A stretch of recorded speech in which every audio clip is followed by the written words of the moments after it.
Chapter 245, Go away. Go away. Go away. I don't want to see you anymore. Wah. Sitting there, little Phoenix looked like a human child. Its tears rolled down its cheeks like broken beads, which it kept wiping away with its wings. It was such a heartbreaking thing to see. Feng Wu felt a phantom headache. She wouldn't hesitate to help little Phoenix if it was asking for anything else. No danger would stop her from going out of her way to help it. But the problem now was that, you just won't help me. You like that little idiot better than me. Go away. Go away. I don't ever want to talk to you again. Hic. Little Phoenix gave a hiccup as it cried. Just then, there was a knock at the door outside. Feng Wu said. I have to go now. Little Phoenix went on crying. Feng Wu said, someone's looking for me outside and I have to leave you for now. Please don't cry. Little Phoenix was still crying. And it cried even louder. When Feng Wu returned to her physical form, her ears were still buzzing, as if her eardrums had been pierced. Sigh, what should she do with the moody little Phoenix? Was there no other way apart from kissing Jun Linyuan repeatedly? Feng Wu opened the door as she rubbed her forehead. Miss, Chilling let out a sigh of relief when she saw Feng Wu come out.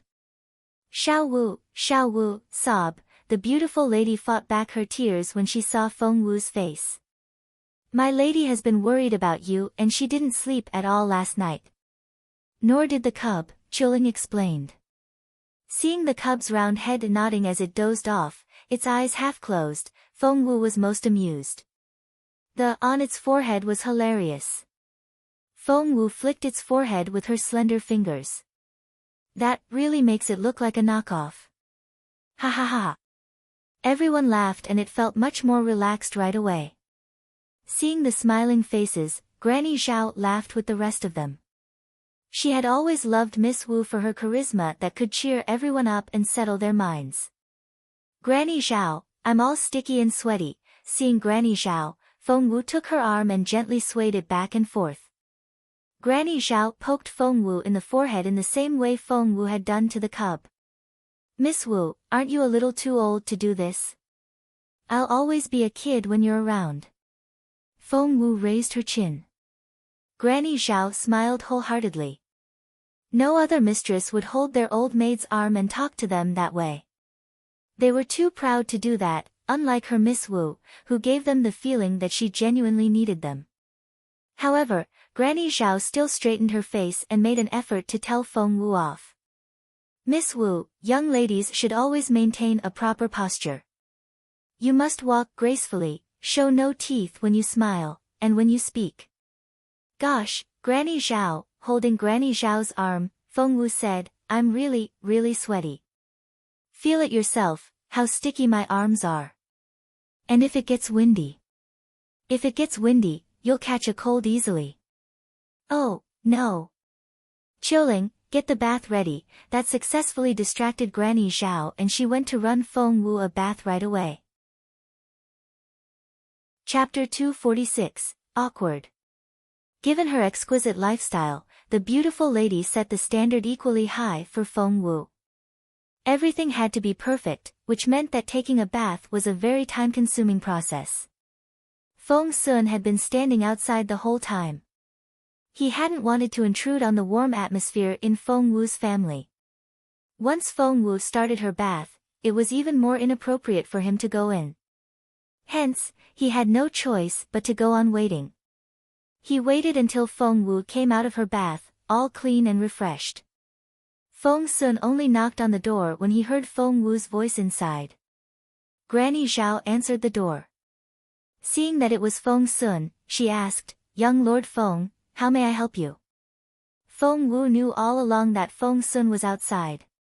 However, she had been deliberately keeping her distance from Jun Linyuan and his people after what happened the day before. Hence, she kept Feng Sun waiting on purpose, hoping that he would leave on his own. Is Xiao Wu here? Feng Sun asked politely. Inside, Feng Wu rolled her eyes. Couldn't he just cut to the chase? She could only decide if she was at home or not after knowing why he was here. Feng Sun had made a great impression on Granny Zhao and she warmly invited Feng Sun in right away. Yes, she's here. Please come in. The bath cleansed Feng Wu of all the sweat and fatigue and she looked like a new person. Fair-skinned and with features as pretty as a picture, Feng Wu looked even more stunning with a little bit of makeup on. Granny Zhao wished she could show off Feng Wu to the entire world, instead of keeping her mistress shut away from everyone. Looking up, Feng Sun was also stunned by Feng Wu's beauty. Enjoying the view? Feng Wu waved a slender index finger in front of his face. Ah! Only then did Feng Sun return to himself. Well. Why are you here? Feng Wu frowned a little. She would never go see Jun Linyuan again after what happened yesterday. No, she wouldn't. What excuse should she give now? While Feng Wu was racking her brain, Feng Sun spoke.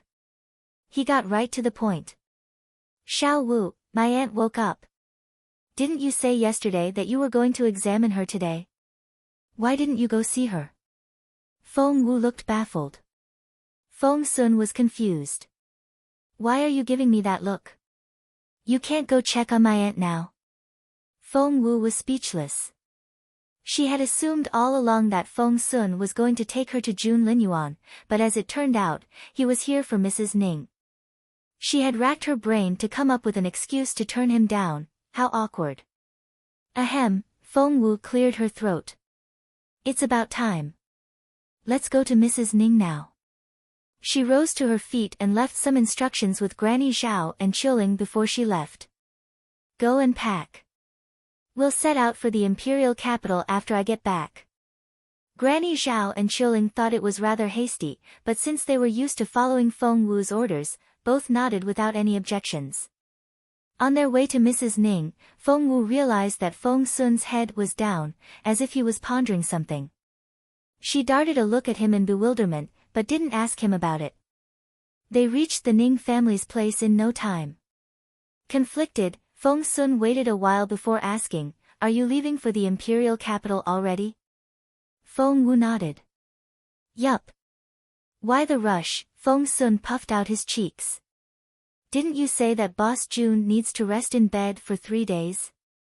Why don't you wait until he recovers?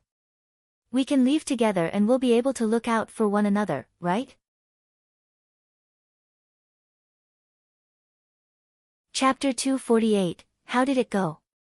Boss Jun hated traveling with strangers. Was Feng Wu not a stranger to Boss Jun? Was she not a strange young woman, above all else? Was Feng Wu not a young woman? Indignant and resentful, Yan Yan was driven mad by her fury and jealousy. Just then, Feng Wu finished examining Mrs. Ning and came out, looking very composed. Feng Sun went up to her in a hurry. How did it go? How's my aunt doing? Is she all right? Feng Wu replied in a calm voice as she cleaned her hands with some honey locust seeds. Most of the poison inside Mrs. Ning has been neutralized. What's left can just be treated with some herbal medicine. After that, she gestured with her eyes at the table, upon which lay a prescription she had just written. Mrs. Yen looked at Feng Wu, who was cleaning her hands, and the look in her piercing eyes turned indecipherable. She had had a very bad first impression on Feng Wu. After that, she found fault in everything the girl did and said the meanest things to the latter. Not only didn't the girl talk back, she also saved so many people. Compared with Feng Wu, Mrs. Yen found herself rather. She smiled bitterly inside, then turned to Feng Wu with a solemn look on her face. Thank you very much, Miss Feng. After you get back to the Imperial capital, if you need anything, please don't hesitate to come to the Yen mansion. We'll do our best to help you. After that, Mrs. Yen handed Feng Wu a small wooden plate. It was the size of her palm, and carved on one side was an eagle which had a grim and piercing look in its eyes. Feng Sun's eyes lit up at the sight of it. He immediately took the plate and stuffed it in Feng Wu's hands. This is great. Just take it. Yan Yan was furious. Snatching the wooden plate out of Feng Wu's hand, she snapped, "Of course this is great. This is the Yen family's collecting card of the Chamber of Commerce. This card alone has an overdraft limit of 100,000 taels of silver. Even I don't have one. Why should you?" Mrs. Yen was so angry that she almost smacked Yen on the head. Was this girl merely stupid, or was she not concerned with her mother's health at all? Mrs. Yen had given Feng Wu that card to thank the latter for saving Mrs. Ning's life as well as to pay her in advance for her being saved later. Feng Wu had pointed out Mrs. Yen's health problems the first time they met, but back then, Mrs. Yen found Feng Wu despicable. Not only wouldn't she believe anything Feng Wu said, she had humiliated the girl for it. However, Feng Wu had proven her unparalleled medical skills over and over again after that, and as a result, Mrs. Yen had been dreaming every night of dying of some terminal disease. That was why her attitude toward Feng Wu had changed drastically. Mrs. Yen stared at Yen. The girl had been there the whole time. Did she not care about her mother at all? The more Mrs. Yen thought about it, the more bitterly disappointed she was. After they left the courtyard, Feng Sun looked at Feng Wu, swallowing back the words on the tip of his tongue. Feng Wu didn't press. She only waved at him with a smile. "We'll be setting out today. See you in the Imperial capital." However, Feng Wu only took a few steps before Feng Sun called out behind her. "Xiao Wu." Feng Wu turned around involuntarily. "You," Feng Sun went on after some hesitation. "Since you finished examining my aunt, how about taking a look at Boss Jun now?" Feng Sun thought that he had seen through Feng Wu. He had taken her for a two-faced girl who, despite her eagerness to get close to Boss Jun, wouldn't do it because of her pride. Feng Wu declined instinctively. She had known something like this was going to happen. Jun Linyuan was the last person on earth she wanted to get close to, and she waved her hands before she knew it. "Your boss Jun is totally fine. His ability to recover is better than anyone's. 3 days in bed and he'll be as good as new. I don't need to see him." Chapter 249, Miss Wu is the best master. Seeing the look on Feng Wu's face, which reminded him of a frightened deer, Feng Sun was even more convinced of his conclusion. Smiling wryly inside, he tried to persuade Feng Wu. "I think you should go have a look. You'll be able to set your mind at rest afterward, right?" "My mind is perfectly fine without it."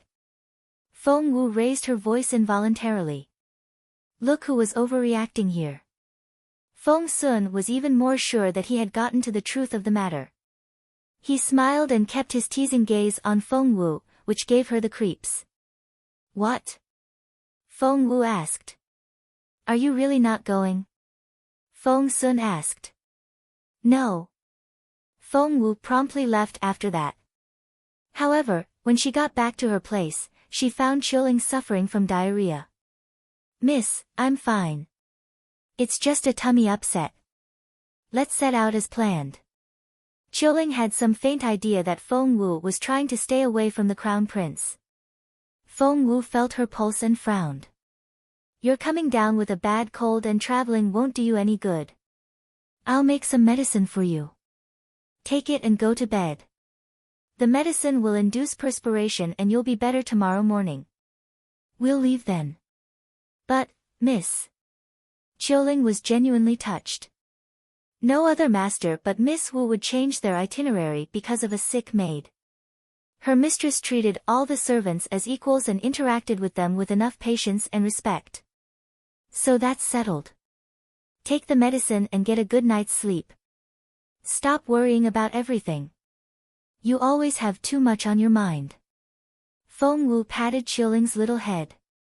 Xuan Yi had grown up as Feng Wu's maid and took on everything in Feng Wu's daily life, putting everything in order and allowing Feng Wu to focus on her studies in medicine refinement and formation without any distractions.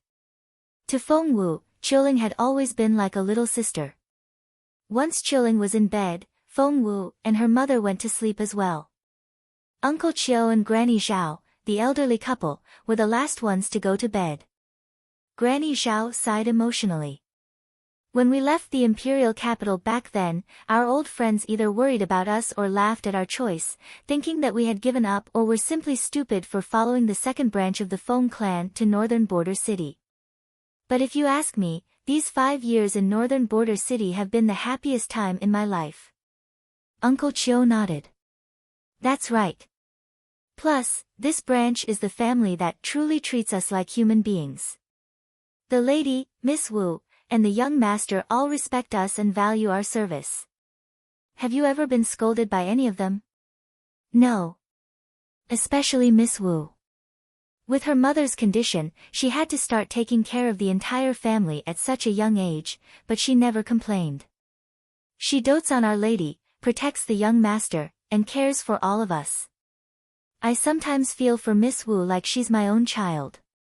Miss Wu really is the best master one can have. We're so blessed to be working for her. Granny Zhao gloated. You don't say. Now Miss Wu can cultivate again and she's progressing really fast. Those people in the Imperial capital will jump to their feet when they find out. Uncle Chiu lowered his voice hastily.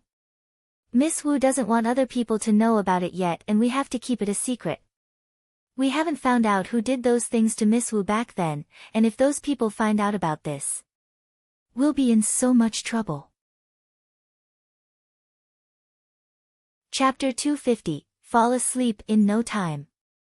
Do you think I'm stupid? Of course I won't tell anyone. We'll only go public after Miss Wu has made great progress. Those people in the Imperial capital will be so mad. Hahaha. I can't wait to see their faces. While Uncle Chiu and Granny Zhao were enjoying their conversation, Feng Wu was having difficulty falling asleep. She had been sleeping soundly when her foot tickled. Something seemed to be gnawing on her toes. Feng Wu woke up, lifted her duvet, and was dumbfounded at what she saw that the cub had climbed into her bed when she wasn't looking and was now lying by her feet. Holding her foot with its fluffy front paws, it was nibbling on it with its eyes closed. Feng Wu was speechless. The cub's teeth were still very tiny and its nibbles tickled rather than hurt. However, this act itself was too silly. Resigned, Feng Wu drew back her foot. However, the cub wouldn't let her. Still holding onto Feng Wu's foot with its paws, it stuck its tiny body to her sole and moved with it. Feng Wu picked up the little thing by the back of its neck, and only then did the cub open its eyes and look at Feng Wu innocently. It then held its stomach and cried piteously, its body shaking as if it was having a seizure. Feng Wu almost rolled her eyes. Are you really that hungry? The cub nodded immediately, looking very aggrieved. Its limpid big eyes were so cute that one felt like hugging it tight. Feng Wu sighed. Why are you always hungry? You just ate. The beautiful lady shared a bed with Feng Wu and was woken up as well. She asked, what time is it? It's a little before dawn.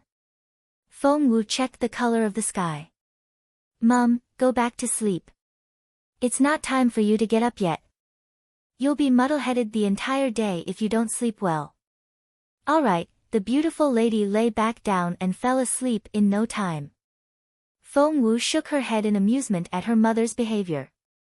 Judging by her mother's appearance and mannerisms, the lady had to be from a very prestigious background.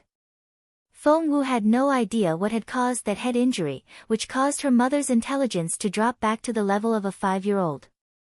However, that wasn't necessarily a bad thing. Her mother was able to live a carefree life this way and worry about nothing. Plus, she could always sleep like a baby. Other people said that her beautiful mother was useless as the head of the household and that she couldn't do anything to help Feng Wu and her brother, which was why Feng Wu had had such a difficult life. But that wasn't the case. Gently brushing away the loose hair from her mother's cheek, Feng Wu looked at her affectionately. Her delicate mother and younger brother and the warm family life they had given her was what motivated Feng Wu to become stronger, so that she could protect her family and every member in it. What was the point of becoming the most powerful person in the world if you had no family or friends? Was such a life worth living? Feng Wu didn't think so. After carefully tucking her mother in and making sure that the latter wouldn't kick off her duvet, Feng Wu quietly got out of bed and put on some clothes. It was 3 o'clock in the morning and all was dark outside. Leaving her warm bed was the last thing Feng Wu wanted to do. However, the cub was starving. What choice did she have? Chapter 251, I can't believe you've become like this. The cub had emptied the milk bottle and Feng Wu couldn't tell what was in the milk. She had no choice but to take the cub and its bottle to Feng Sun. Feng Sun lived with Jun Linyuan and Xuan Yi. Feng Wu found the place without difficulty. Since no one was guarding the door and the wall wasn't high either, Feng Wu stuffed the cub in her pocket, jumped swiftly onto the wall, and landed in the garden on the other side. The earthquake had destroyed most of the houses in Wanping town and most of the folks were living in tents at the moment. The most exquisite and magnificent house had been saved for the crown prince. Feng Wu was a little baffled as she looked around the spacious courtyard. Which one was Feng Sun living in? Since no one was around, she didn't know who to ask. Feng Wu wandered around, and just when she was going to push a random door open to ask the person inside, thump. Someone landed behind her when she reached for the door handle. Turning around, Feng Wu saw someone she knew in the silver moonlight. Feng Sun. Feng Wu cried out. There you are. I've been looking everywhere for you. You. Before Feng Wu could finish, she saw that Feng Sun was staring at her unblinkingly with an indescribable look on his face. His face turned various shades of color, making him look like a walking rainbow. You, pointing at Feng Wu, Feng Sun stumbled back, the look in his eyes a mix of disbelief, astonishment, and terror. Terror? Feng Wu was bewildered. What was wrong with Feng Sun? All she did was come in here to get some food for her cub. It was starving. Feng Wu, you, Feng Sun swallowed, then said slowly, why, you? I what? Feng Wu looked at Feng Sun in confusion. How can you do this? I can't believe you've become like this. I thought that at least you were different from the others and that you would value your reputation. You shouldn't be like every other girl. Why are you doing this? Feng Sun turned into a chatterbox as his imagination consumed him. Why are you doing this? I feel like I don't know you at all. Question marks were popping out of the top of Feng Wu's head as she stared at Feng Sun in confusion. Young Lord Feng, are you sleepwalking? Feng Sun glared at Feng Wu. Just because you're a good doctor doesn't mean that you can hypnotize me. You can't get away with this by doing that. Feng Wu was really pissed now. Feng Sun. You're not making any sense. You keep talking about me doing this thing, but what on earth have I done to freak you out like this? She really had no idea at all. It was so frustrating to be wronged like this. Feng Sun gave her a very strange, ineffable look. Are you not trying to climb into Boss Jun's bed? What? That successfully freaked Feng Wu out. Where on earth did Feng Sun get that idea and why did he even believe it? Feng Sun, what's inside your head? A brain or a sponge? Me climb into Jun Linyuan's bed? Are you blind or an idiot? I can't believe this. Feng Wu yelled at the top of her lungs. She had always been a level-headed person, but after Feng Sun's repeated misunderstandings, she could no longer hold back her temper. Feng Sun looked at Feng Wu quietly, then looked behind her. Chapter 252, This Drama Cub is a Natural. Feng Wu looked back involuntarily. The window behind her had opened when she wasn't looking, and inside stood a tall, slender figure. Under the bright and clear moonlight, his face looked more stunning than ever. It was Jun Linyuan. Right now, Jun Linyuan's piercing, brooding and cold gaze was fixed on her. As soon as she saw Jun Linyuan, Feng Wu couldn't help but remember that kiss. She felt so awkward that she didn't know how to react, not to mention that the situation here was already very embarrassing. Feng Wu was speechless. Jun Linyuan had already been brainwashed by Feng Sun and believed that she was head over heels in love with him. Was she ever going to clear her name? However, Feng Wu wouldn't give up explaining herself. Taking the cub out of her pocket, she bravely met Jun Linyuan's gaze. My cub is hungry. It had cramps and broke into a cold sweat in the middle of the night. I had no choice but to come here. Jun Linyuan's eyes were two black whirlpools that had seething flames in them. His unblinking gaze still on her, he didn't utter a word. It was that inscrutable look again, and that ambiguous attitude, and his heavily guarded feelings. Do you believe me or not? Say something. This was so awkward. Feng Wu's heart raced under Jun Linyuan's intense gaze and she couldn't think of anything else to say. She was able to get through any situation calmly, but why was she so fidgety whenever Jun Linyuan turned his eyes on her?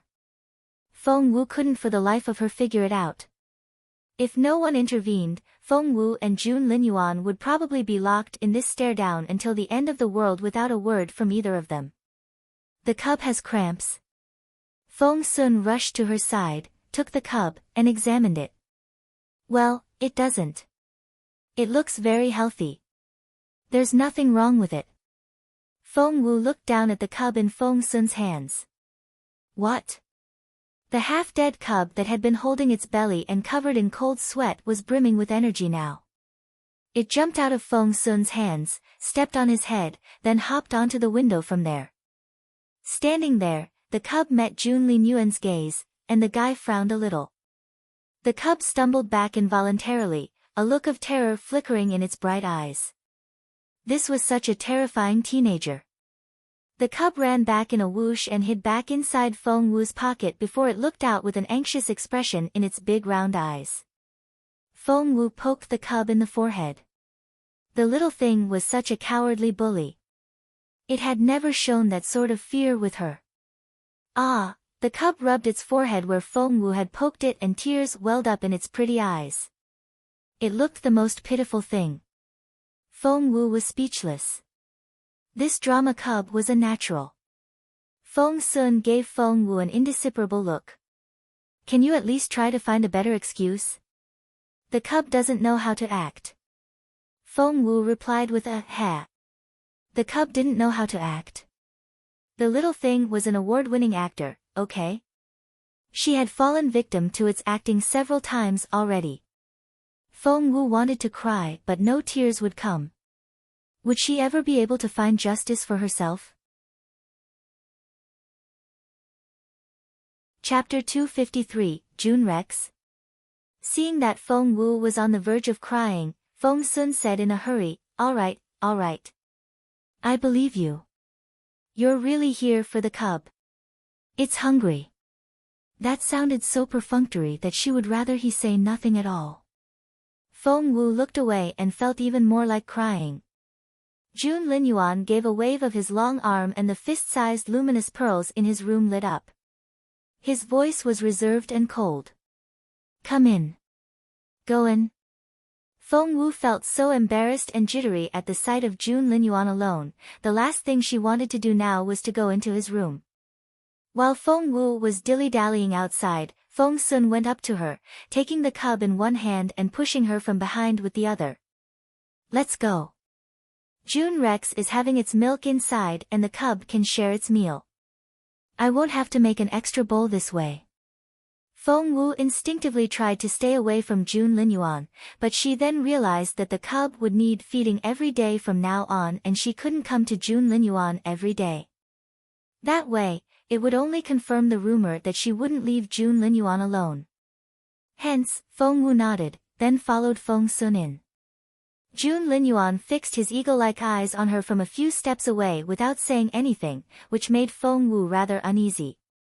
She avoided Jun Linyuan's gaze involuntarily and her eyes began to dart around the room, which seemed to ease her embarrassment. The cub had a very sharp nose. It ran to a corner as soon as it set foot inside. In that corner was an exquisite and richly decorated basket, padded with soft cotton. The cub's big brother was lying inside. Compared with the lively, gambling cub, its brother was much more reserved. It had the look of a young king, and the intact on its forehead gave it a very stately appearance. In front of it was a white porcelain bowl with some translucent liquid inside. Feng Wu couldn't tell what it was, but she could detect a high concentration of spiritual essence in it. The cub rushed over, buried its face in the bowl, and gulped down the liquid. Its brother's eyes widened a little and it looked displeased. Sticking out a front paw, it poked the cub in the forehead. Thud. Poor little cub. It rolled back. However, the little thing cared for nothing but its food.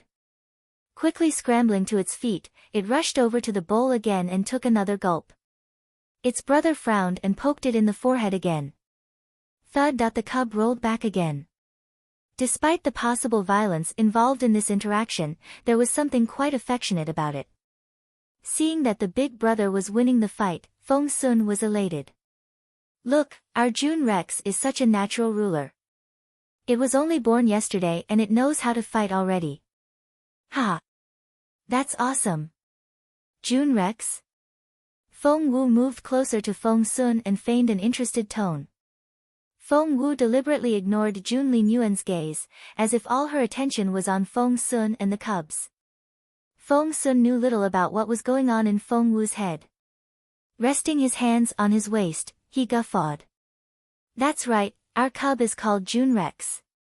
Isn't that a great name? Feng Wu was speechless. Why do you look like that? Do you not like it?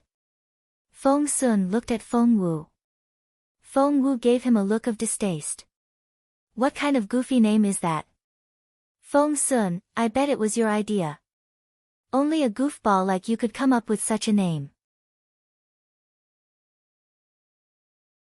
Chapter 254, Hahahaha. Staring at Feng Wu, Feng gave her a sympathetic look. Feng Wu stared back at him. What? You didn't name the cub? No. So, it was Xuan Yi. Wrong again. Feng Wu's heart raced. After ruling Feng and Xuan Yi out, there was only one other person left.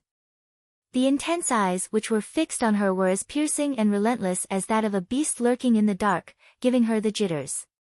Feng Wu chuckled awkwardly and changed the subject. By the way, what's that liquid you're feeding the cub? It smells like spiritual essence, but there's something more to it.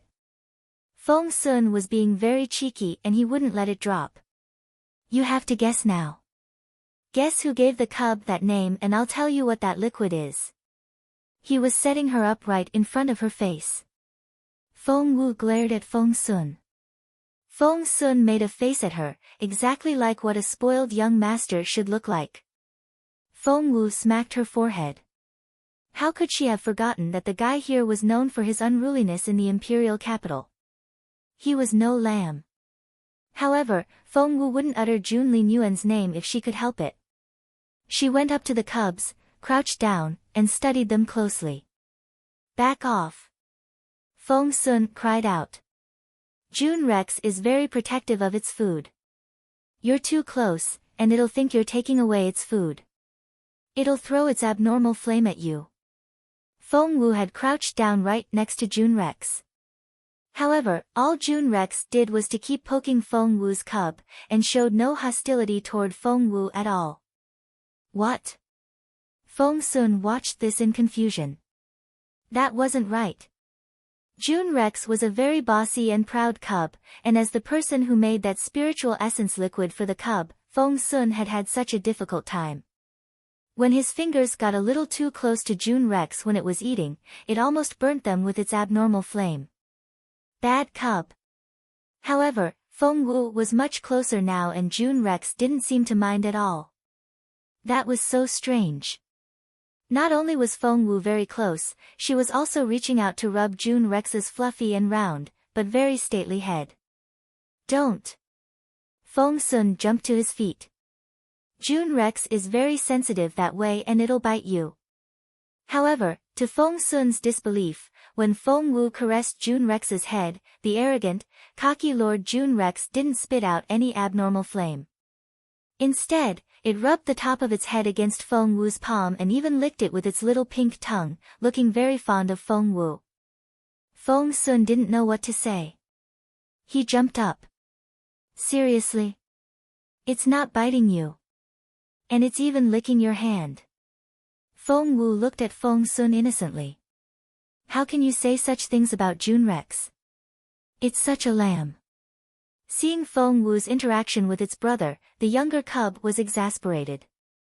It rushed to Feng Wu's side and snuggled into Feng Wu's arms, declaring its territory. Jun Rex reacted with a wave of its paw and the younger cub fell to the ground with a thud.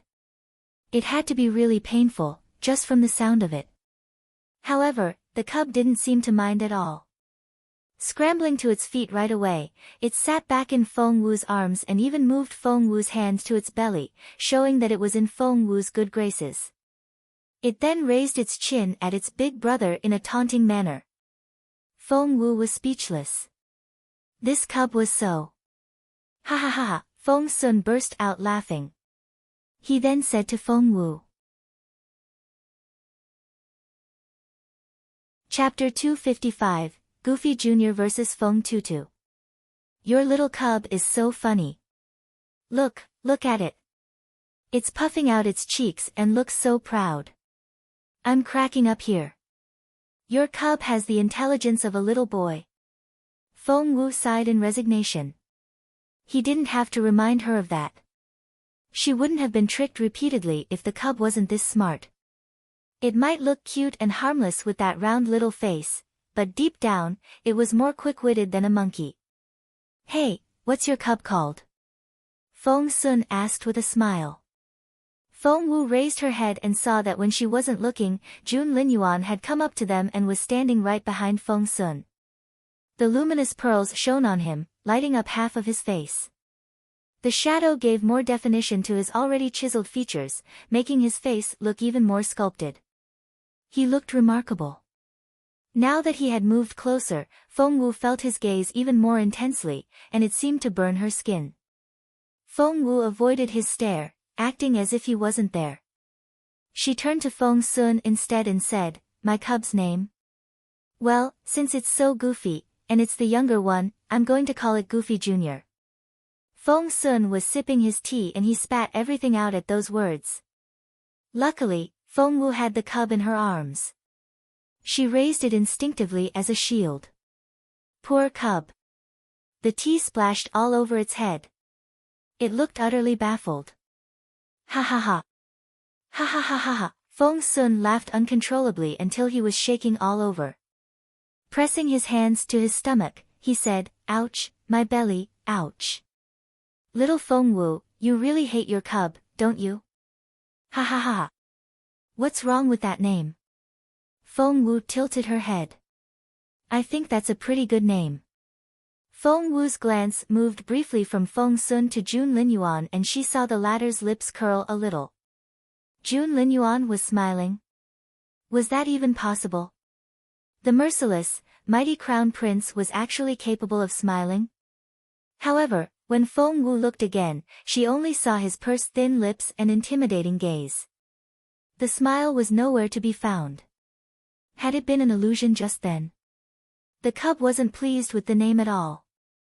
Turning around in Feng Wu's arms so that it could face her, it stared at Feng Wu with its big black eyes and frowned. It then shook its head, then shook it again. No. The cub protested. Feng Wu poked it in the forehead. You really don't like that name? The cub was really able to comprehend her words and it shook its head repeatedly. Was she joking? It was going to be stuck with that name for the rest of its life, of course it needed something more serious. Its master nodded. I guess Goofy Jr. is a little too silly. It sounds like you're getting told off. No, we can't use that name for you. Yes.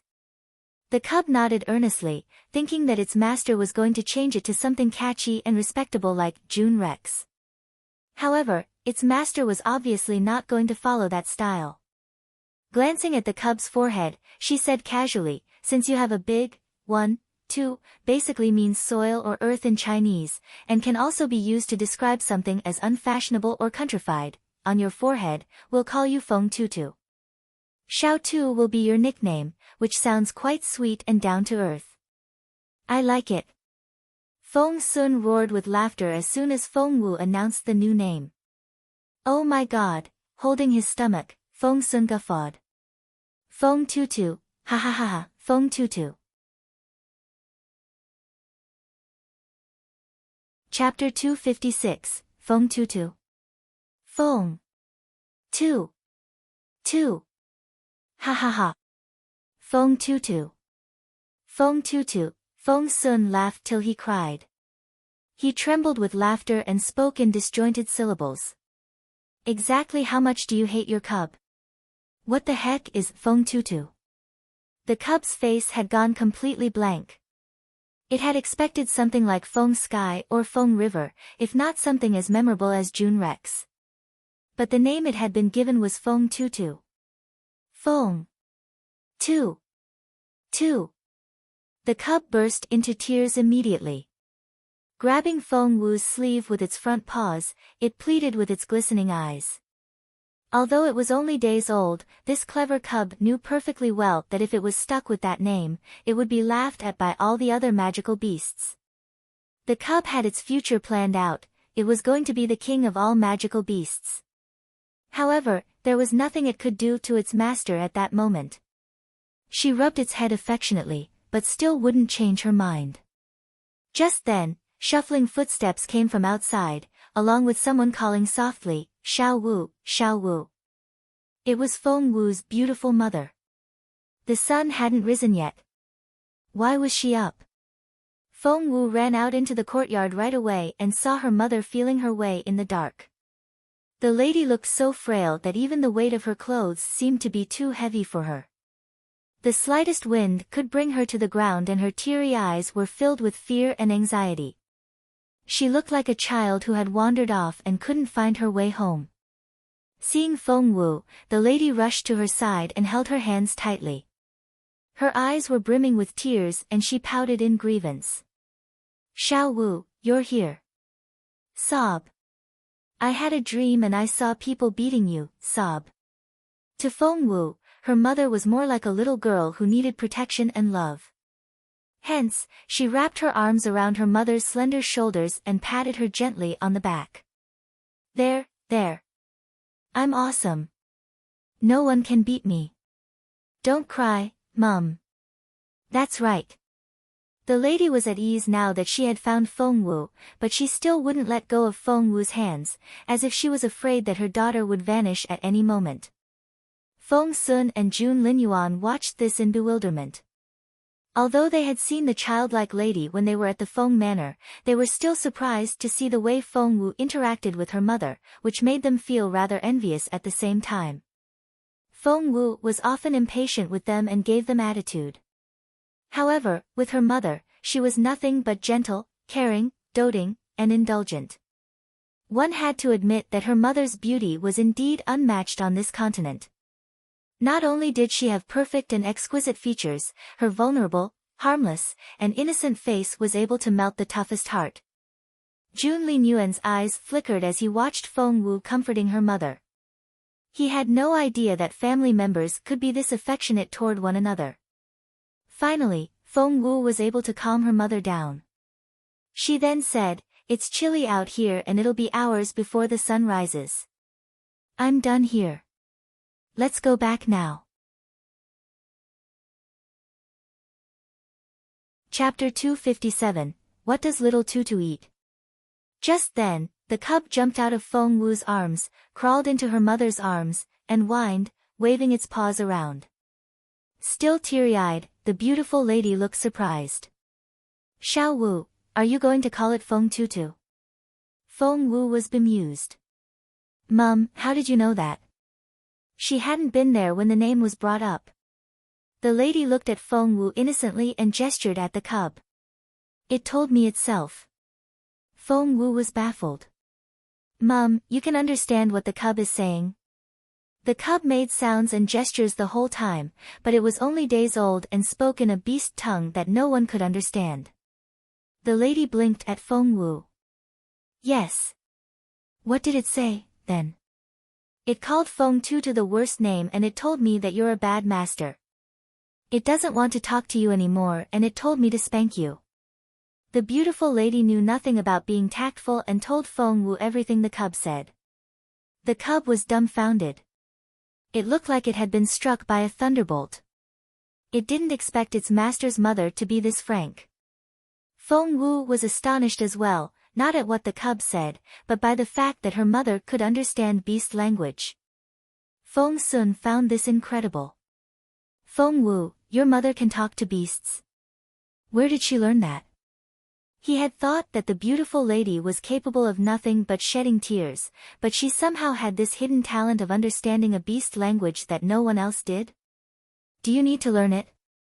The lady looked at Feng Sun in bewilderment. Feng Sun stood there dazed. Feng Wu burst out laughing. That was a great reply. Plain, to the point, and very effective. However, Feng Wu had an idea of her own. Judging by her mother's appearance and demeanor, she had to have an incredibly distinguished background. Something must have happened to her a long time ago. The lady thus lost her memories and became stranded in the Junwu Empire. Feng Wu decided that she would get to the bottom of it when she had the chance. Just then, Feng Wu sensed an intense gaze. She looked up involuntarily. It was Jun Linyuan. Feng Wu's heart lurched and she looked away involuntarily. However, she regretted it almost immediately. Why should she be the one to look away? Hence, she stared back at Jun Linyuan, refusing to show weakness. Intrigued, Jun Linyuan took her up on a stare-down and met her eyes with his unblinking own. In the dark, he reminded her of a magical beast lurking in the woods, giving off a dangerous air. Seeing the interaction between Feng Wu and Jun Linyuan, Feng Sun was greatly surprised. He couldn't believe his eyes. Finally, there was a woman bold enough to meet Boss Jun's gaze. After hanging around with Jun Linyuan for so many years, he had seen all kinds of bashful behavior when girls saw Boss Jun. Even Zhuo Qingyuan, the so-called goddess of the phoenix, would look away shyly under Boss Jun's gaze, blush, and play with a lock of hair by her cheek. How could Feng Wu be this brave? An idea popped into Feng Sun's head at that moment. If it wasn't for the fact that Feng Wu couldn't cultivate anymore, these two would have been perfect for each other. What a pity. What does little Tutu eat? The beautiful lady blurted out. Those words immediately saved everyone from the awkward situation.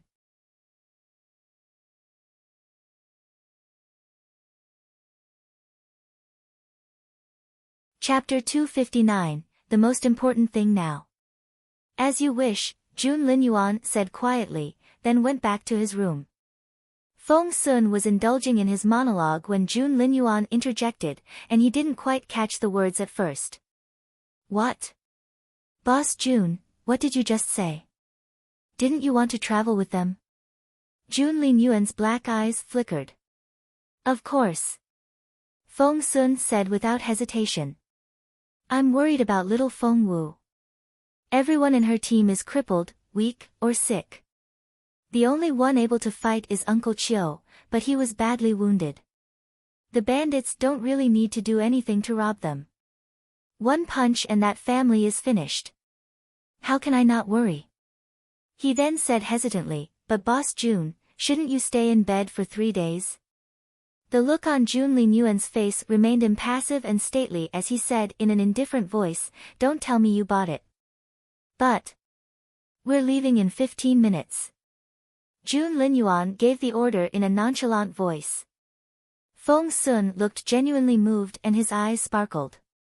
Boss Jun, you're the best. Ah. He felt like hugging Boss Jun right now. Jun Linyuan threw a dirty look at him. Shouldn't you go get ready? Yes.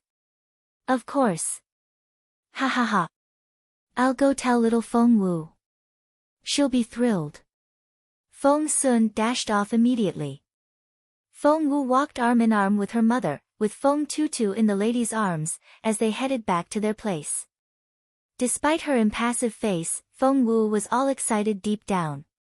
She pumped her fist inwardly.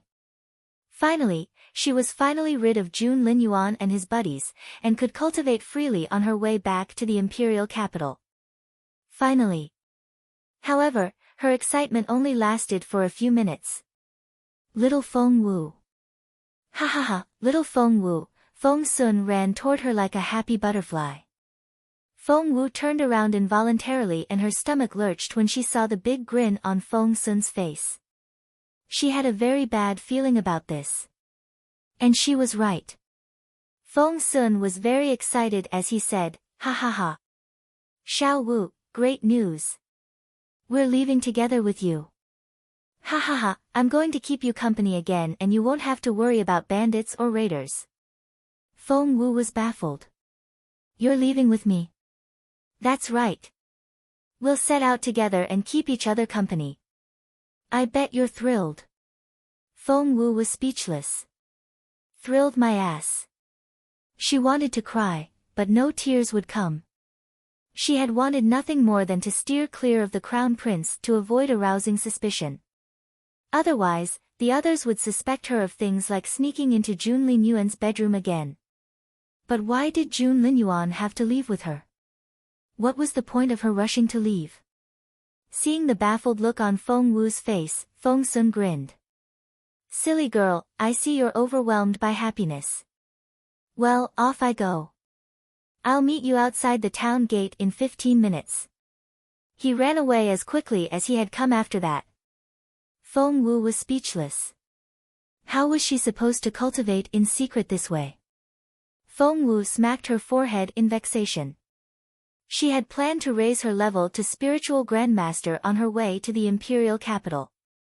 After all, the situation in the Imperial capital was so complicated and forever changing. More influential people than one could count held themselves above the law. One wrong step and you could be facing imminent disaster. She would have to deal with the internal strife of the Feng clan as well as the covetous eyes of the Zhou family. To Feng Wu, the most important thing now was to cultivate, then level up, and level up. Chapter 260, Make Things Happen. Sure enough, when Feng Wu's carriage drove out of town, she saw Feng Sun and the other two waiting casually on horseback. Feng Sun waved at Feng Wu cheerfully when he spotted her. "Over here, little Feng Wu. Over here." Feng Wu felt like banging her head against a wall. She needed her cultivation. However, she couldn't let her reluctance show.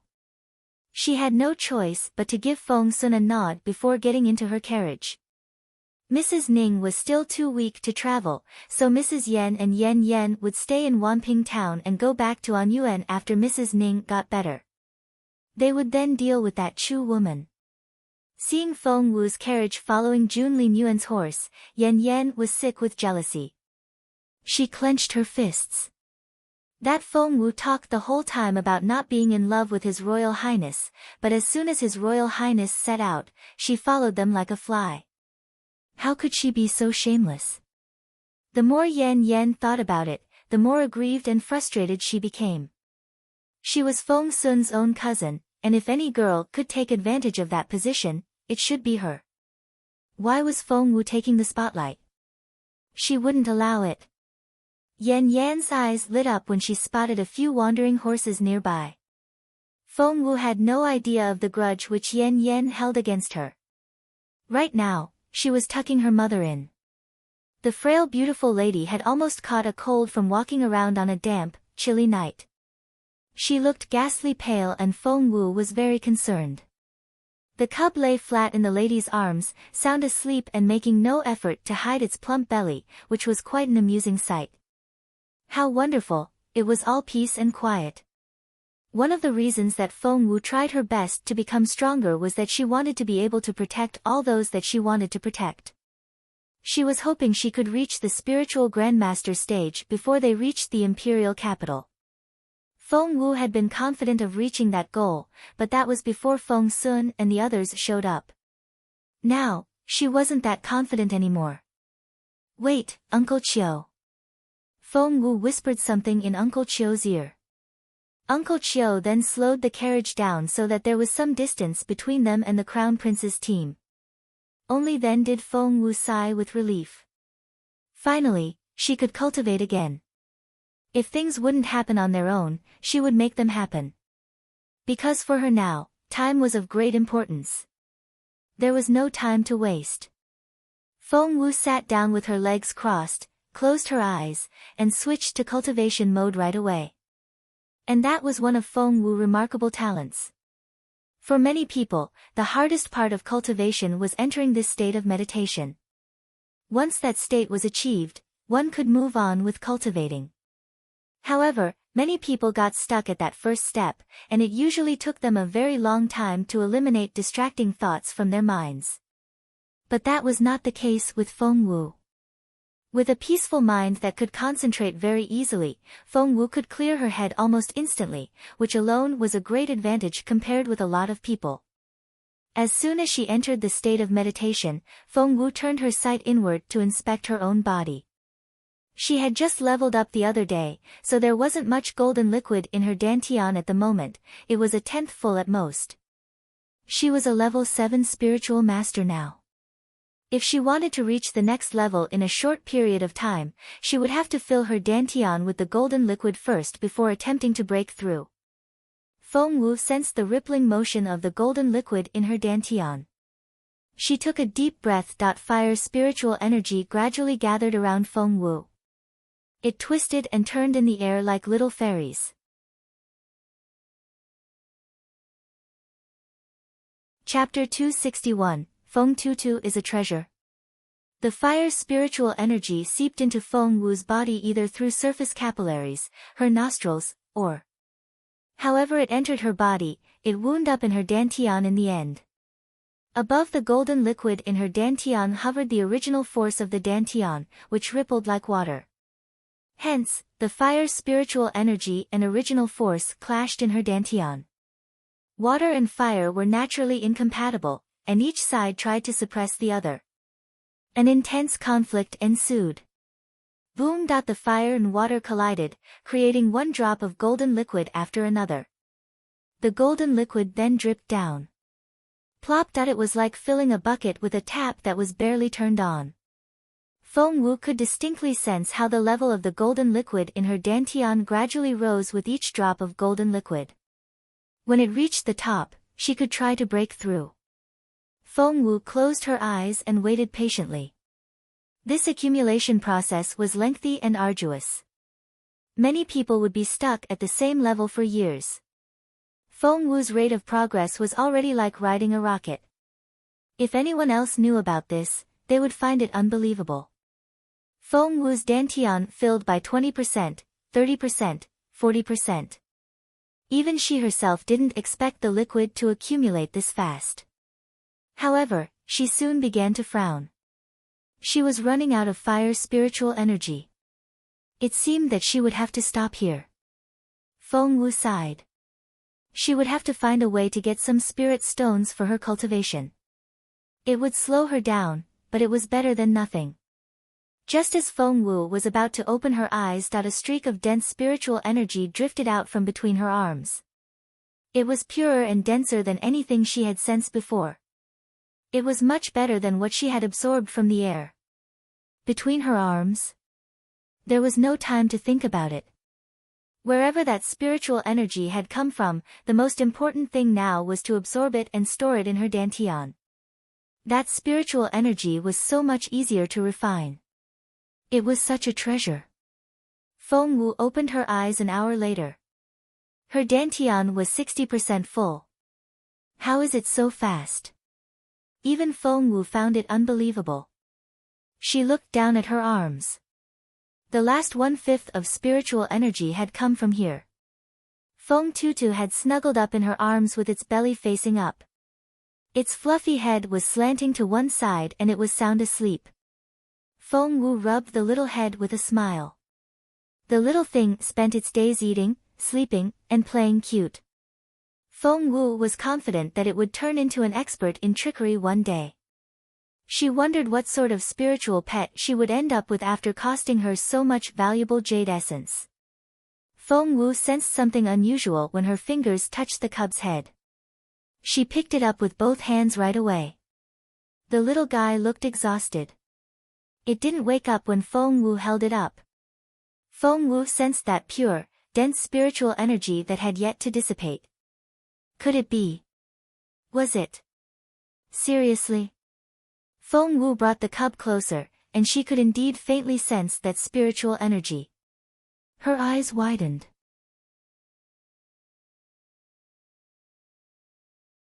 Chapter 262, Jackpot. The little guy could supply her with spiritual energy. And the spiritual energy it offered was purer, denser, and more pristine. The palm-sized little cub could offer her so much spiritual energy. Just imagine what it could do when it got bigger. She had hit a giant jackpot. The more she thought about it, the more excited Feng Wu became. She held the cub up and kissed it hard on its head. Feng Tutu puckered up its little face, but went on sleeping. Feng Wu chortled. With this endless supply of spiritual energy from Feng Tutu, her cultivation would be so much more efficient. Just then, a familiar voice came from outside. Little Feng Wu, why are you giggling in there? You sound like a little mouse. It was Feng Sun. Fearing that the guy might wake up her mother, Feng Wu picked up Feng Tutu and quietly got out of the carriage. It was getting dark outside and they were ready to make camp. Since Uncle Chiu and the others had taken care of setting up the tents, Feng Wu had nothing to do other than carry the cub around. Feng Sun moved closer and looked baffled when he saw the sleeping cub. Why is it so sleepy? Here, let me hold it. He reached out to Feng Wu. But Feng Wu refused, shaking her head. No, thanks. You don't know how to hold it properly. Feng Sun darted a suspicious look at Feng Wu. She had been attentive to the cub before, but right now, she looked as if she was holding a fragile china doll. However, Feng Sun didn't think much of it. He told Feng Wu, we're on the edge of a jungle. Up ahead is a dense forest, and it won't be safe for your family there after dark. So, we're making camp here tonight. Feng Wu nodded. That was quite thoughtful. Boss Jun is cultivating, Xuan Yi went hunting, and I'll go chop some firewood. Your people are either too weak or too wounded for those jobs, so just sit while we get things ready. Feng Sun waved at Feng Wu and left after that. Turning around, Feng Wu saw that her mother was still sleeping and Uncle Chiu and the others were busy getting their own tent ready.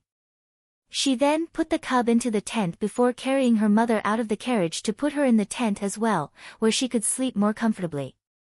After tucking her mother in, she quietly walked out of the tent. She had sweated a lot when she was cultivating just then, which was the most unbearable sensation for Feng Wu. Hence, she decided to find somewhere to clean herself properly. After listening carefully, Feng Wu heard the sound of water in the northeast. She couldn't sit still at that sound, so she went to tell Uncle Chiu about it. Uncle Chiu said, don't worry, Miss Wu. We'll keep your mother very safe. Plus, young Lord Feng and the others are not far off. We can turn to His Royal Highness for help, if no one else is available. Go do what you have to do. To Feng Wu, Feng Sun wasn't the most reliable guy to turn to for help, but Jun Linyuan was a different story. With the guy around, no magical beast would dare set foot within a 10 kilometers radius. Feng Wu nodded. Alright. I'll be back soon. Since she had her change of clothes in her ring, Feng Wu took nothing else with her as she headed northeast. The water sounded close, but in Feng Wu's estimation, it could be as far as 5 kilometers away. A beautiful lake then came into view. The pale blue water was clear and still. Thick mist hung over the surface, giving it an ethereal feel.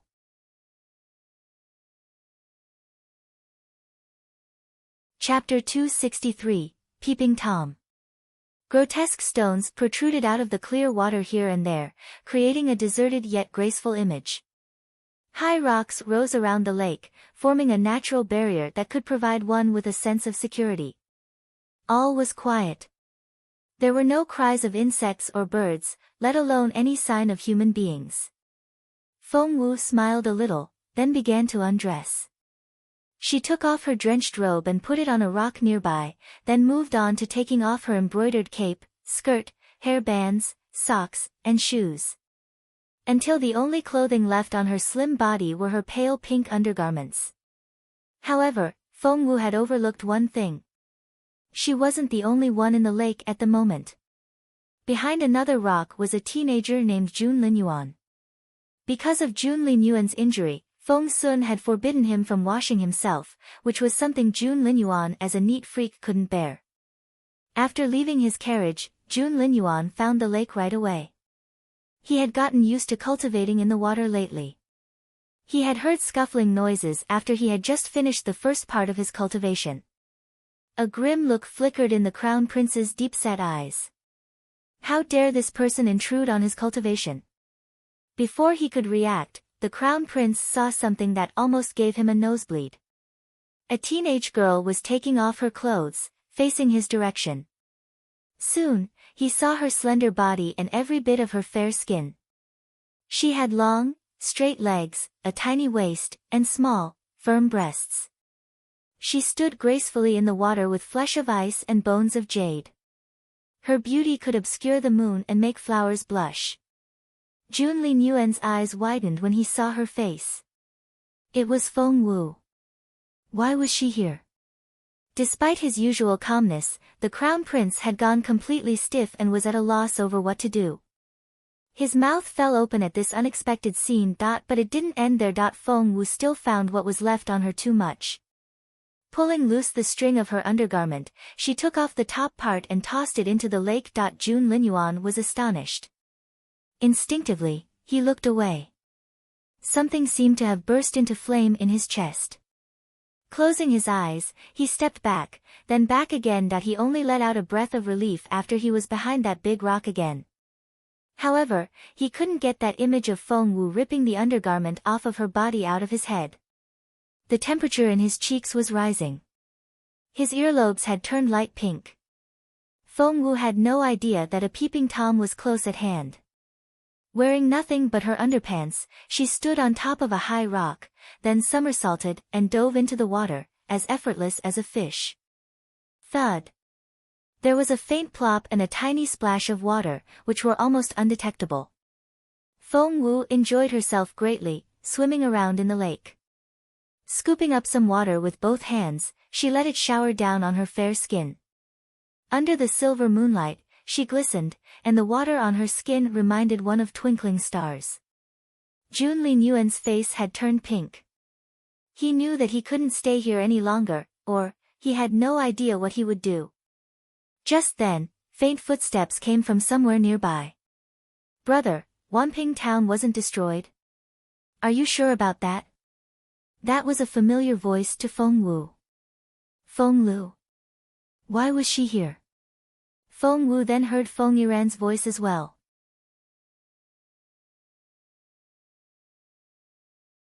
Chapter 264, Jun Linyuan. Blood rushed to Jun Linyuan's head. His ears turned scarlet red as he mumbled, "See no evil," repeatedly to himself. He then realized something incredible. He had always had zero interest in naked women. However, he was having a hard time turning away from the girl's body now. What was happening to him? Brother, Wanping Town wasn't destroyed? Are you sure about that? That was a familiar voice to Feng Wu. Feng Lu. Why was she here? Feng Wu frowned and a displeased look flickered in her bright eyes.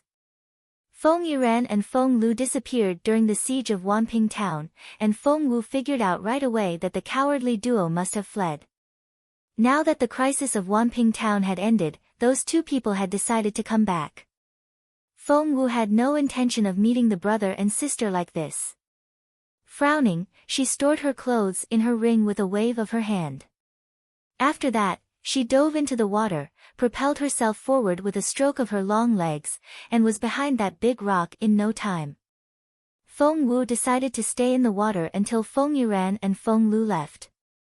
However, as soon as Feng Wu was behind that big rock, she froze on the spot. Her eyes opened so wide that her eyeballs were going to fall out. Jun Linyuan. Jun Linyuan. Jun Linyuan. Feng Wu felt like she had been struck by the biggest thunderbolt and her head went completely blank. Jun Linyuan leaned over just as Feng Wu was about to scream. Before Feng Wu knew it, his lips were on hers. It happened so fast that Feng Wu's surprised cry was silenced completely. Feng Wu didn't know that her head could become even more blank, but apparently, it just had. She heard Feng Lu and Feng Yiran talking nearby. Feng Lu said, "Brother, I say we go back to Wanping town." Feng Yiran frowned. "It's not that simple. How are you going to explain our absence in the last few days after we go back? But intel says that His Royal Highness and his entourage are right there in Wanping town. Brother, aren't you trying to get friendly with His Royal Highness? Are you going to miss out on such a wonderful opportunity?"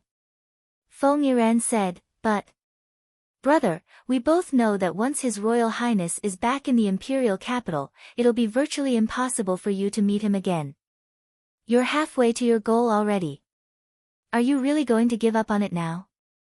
Feng Yiran replied, "But what are we going to say if His Royal Highness asks where we were when Wanping town was experiencing a crisis?" Of course Feng Yiran wanted to go back. He knew perfectly well that once they were back in the rigidly stratified Imperial capital, His Royal Highness would be beyond his reach. Even the most ignorant person might have a good idea every now and then, and that was the case with Feng Lu at the moment. Clenching her fists, she said, "We'll tell them that something came up and we were trapped in Death Valley." "That's right. Brother, we'll say that Feng Wu set us up and tried to get us killed there. But we managed to escape." Was Feng Yiran unable to come up with an idea like that? Of course not. However, he would make sure that he was never the person who drew the plan or designed the trap. All he ever did was give hints to others and use them as pawns, while maintaining a harmless and friendly image himself.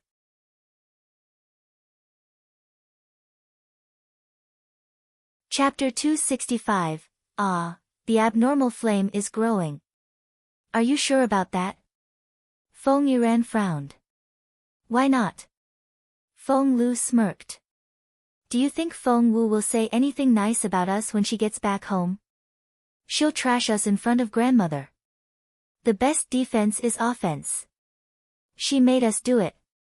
While Feng Yiran and Feng Lu were discussing how to throw mud at Feng Wu, they had no idea that the person they were plotting against had heard everything they were saying a short distance away behind a rock. Feng Wu flared up at those words and she tried to jump out of the water. However, Jun Linyuan's strong left arm had wrapped around her waist, his right hand was pressing hard on the back of her head, and he wouldn't stop kissing her. His smell filled her nostrils. Both hands pressing against Jun Linyuan's chest, Feng Wu struggled to push him away. However, she might as well try to lift a mountain. She was as petty as an ant compared with Jun Linyuan. To make matters worse, little Phoenix was feeling thrilled in the ring. It flew around in circles and chattered in excitement. Ah, the little abnormal flame is growing. It's getting bigger. The bird had no idea what was going on outside. All it knew was that the tiny flame suddenly grew a little bigger, which was such exciting news. Feng Wu wanted to cry but no tears would come.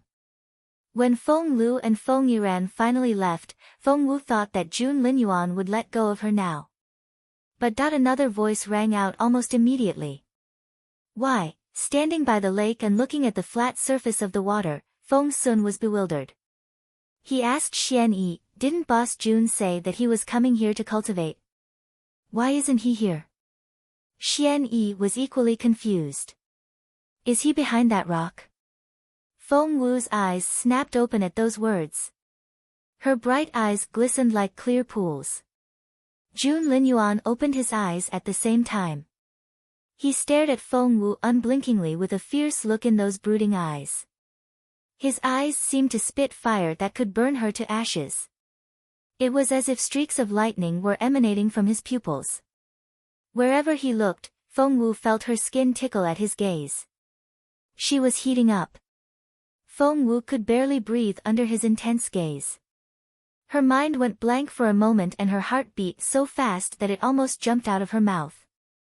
However, Feng Sun's voice rang out when their gazes were still locked and the guy was coming toward this rock with Xuan Yi. Feng Wu was exasperated. Feng Sun, out of all people. The guy had already decided that she was throwing herself at Jun Linyuan. If he saw this, she would never be able to clear her name again. Seeing that Jun Linyuan was going to step out from behind the rock. Terrified, Feng Wu exerted all her strength, yanked Jun Linyuan downward, and dragged him to the bottom of the lake with her. Caught off guard, Jun Linyuan sank into the lake with Feng Wu. Feng Sun and Xuan Yi stood on the narrow lip of the rock and looked around. Both were disappointed when they saw nothing but the quiet water. Reluctant to give up, Feng Sun shouted, "Boss Jun! Boss Jun!" He got no reply. Disappointed, Feng Sun said, "Boss Jun really isn't here, then. He wouldn't hide from us." Xuan Yi said nothing. At the bottom of the lake, Feng Wu and Jun Linyuan eyed each other in embarrassment.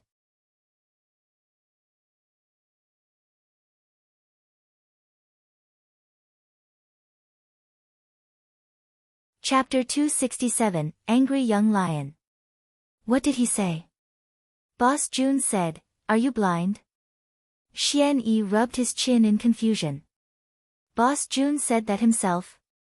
Yes, every word of it. Feng Sun replied decisively. Feng Wu stared at Jun Linyuan coldly, her sharp gaze almost piercing Jun Linyuan like a dagger. Blind? One had to be blind to like her. Was she that unworthy? Anger filled Feng Wu's chest and she bit her lower lip so hard that it almost bled. She was fine with not liking Jun Linyuan, but as a proud girl, what Jun Linyuan said was humiliating. The crown prince straightened his back. He was a nobleman and he would take responsibility for what he said. However, when Feng Wu swam up to him and glared at him with her glistening eyes, Jun Linyuan somehow felt diffident and couldn't help but look away. Fury gave Feng Wu a lot more courage than she usually had. Despite her usual reverence for Jun Linyuan, Feng Wu grabbed his arms and glowered at him. Jun Linyuan kept evading her gaze and clenched his fists. Feng Sun was now on his blacklist. However, poor Feng Sun had no idea of all this. The guy went on telling his story. But Feng Wu has no idea how much Boss Jun dislikes her. She cares about Boss Jun so much and she's so in love with him. How can I bring myself to tell her what Boss Jun said? I can only drop a hint here and there, and tell her to give up. But that girl is quite stubborn. Feng Wu. What the heck? Since when was she in love with Jun Linyuan? And since when was she stubborn? Nothing like that ever happened, young Lord Feng. Jun Linyuan's eyes stopped darting around and his gaze shifted back to Feng Wu. There was now a teasing look in his eyes, along with the arrogance of someone in a superior position. Feng Wu. Did Jun Linyuan believe that as well? Was that why he was doing this? Feng Wu had always been sharp-tongued and aggressive. She couldn't bear to be taunted by Jun Linyuan to her face. Instantly, she charged forward like a cheetah and tried to headbutt Jun Linyuan. Why was Feng Wu doing something so reckless? She didn't know the reason herself. All she knew was that she was very angry and that she couldn't talk underwater. Those driven mad by humiliation had no rationality to speak about. Feng Wu charged at Jun Linyuan like a young lion. She spared no effort. Jun Linyuan dodged instinctively and Feng Wu dashed past him. She was going to run into that big rock, which Feng Sun and Xuan Yi were sitting on, head on. Even if bumping into it wouldn't make much sound, Feng Wu's head would crack open at the impact. Jun Linyuan looked anxious. Grabbing Feng Wu's left leg with his right arm, he yanked hastily. Bang! Feng Wu's head knocked into Jun Linyuan's chest with a faint thud. Jun Linyuan grunted. After summoning the storm on the mountain outside Wanping town, Jun Linyuan had exhausted his spiritual essence. His defense ability was as frail as glass at the moment, and the impact almost fractured his ribs. Wait, did you hear that? Xuan Yi frowned.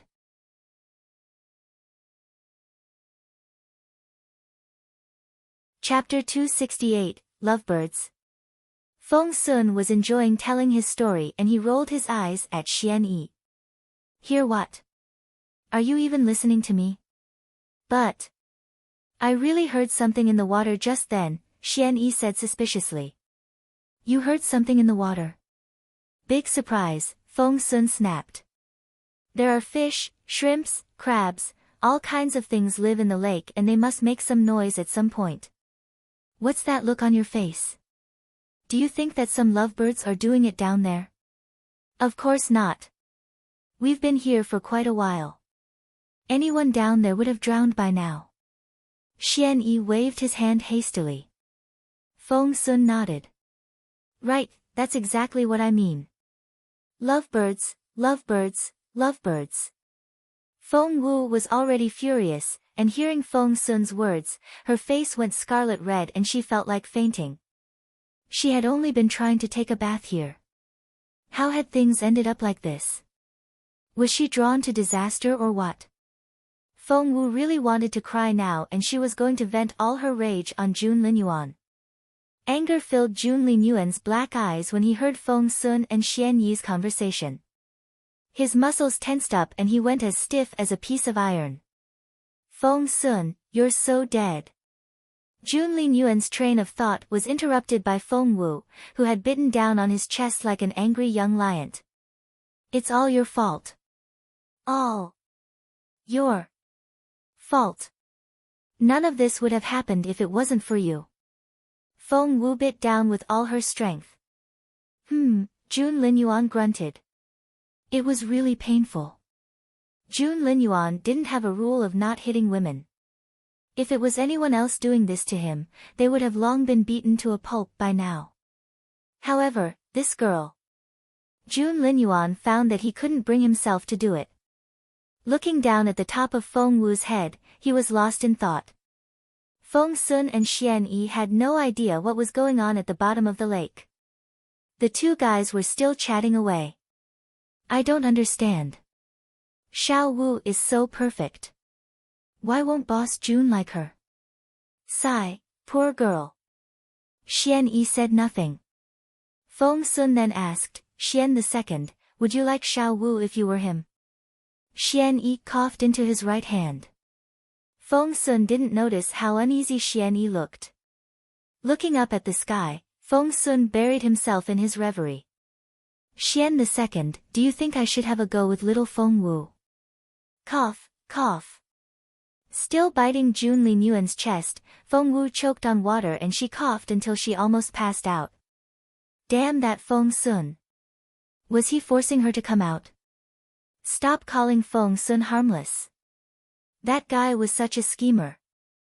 However, there was no way Feng Wu was going to show herself now, let alone show up with Jun Linyuan. If they went up to the surface together, they would become the lovebirds Feng Sun had just talked about. Feng Wu wished she could pass out right now. Staring at Feng Wu, Jun Linyuan's hands reached out and he tried to drag Feng Wu out of the water. No, no, no way. She would rather die from coughing than from embarrassment. However, Jun Linyuan wasn't going to let that happen. Grabbing her by her collar, he pulled her upward. Luckily, she had been coughing underwater, or Feng Sun would have heard it right away. The lake was very clear. It was all thanks to a big indent under the rock that Feng Wu and Jun Linyuan were hidden and weren't spotted right away.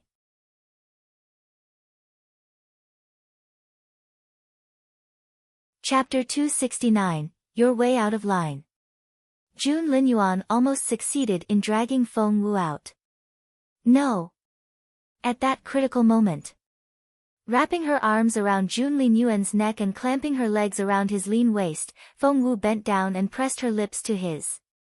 Instantly. Jun Linyuan's head went blank. Their first kiss had been no more than a peck.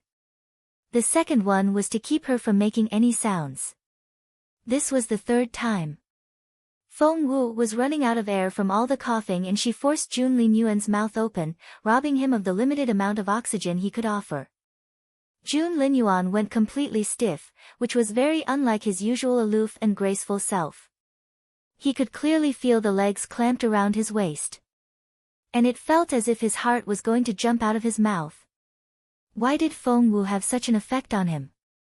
Jun Linyuan wouldn't have been so sure if it had been a one-time thing. However, every time it happened after that, he reacted more strongly, which was proof enough that Feng Wu was somehow different. However, Jun Linyuan was overwhelmed by an emotion that he couldn't explain himself. They had no idea when Feng Sun and Xuan Yi left. Feng Wu only knew that she was lifted out of the water before she passed out from the lack of oxygen. Cough, cough. Feng Wu coughed so hard that she thought her lungs were going to fall out of her mouth, but she still mustered all her strength and punched Jun Linyuan in the chest. Why did you pull me out? Why? This is so humiliating. Keeping his emotionless gaze on Feng Wu, Jun Linyuan said in an arrogant and contemptuous tone, "They're long gone." After that, he spun around and sat down on the rock. Exhausted, Feng Wu still managed to climb onto the rock with much difficulty. She then lay down and gasped for air. She was bewildered. Had she been imagining things when they were underwater? Down there, Jun Linyuan might have seemed arrogant, but there had been something in his eyes that could almost be called gentle. She had even thought that. But now, he was back to that unapproachable and callous manner, and once more was the crown prince that was too superior for anyone to even talk to. The air he gave off was intimidating. Staring at Feng Wu, Jun Linyuan recalled how stunned he had been a moment ago. How could he react so strongly to Feng Wu?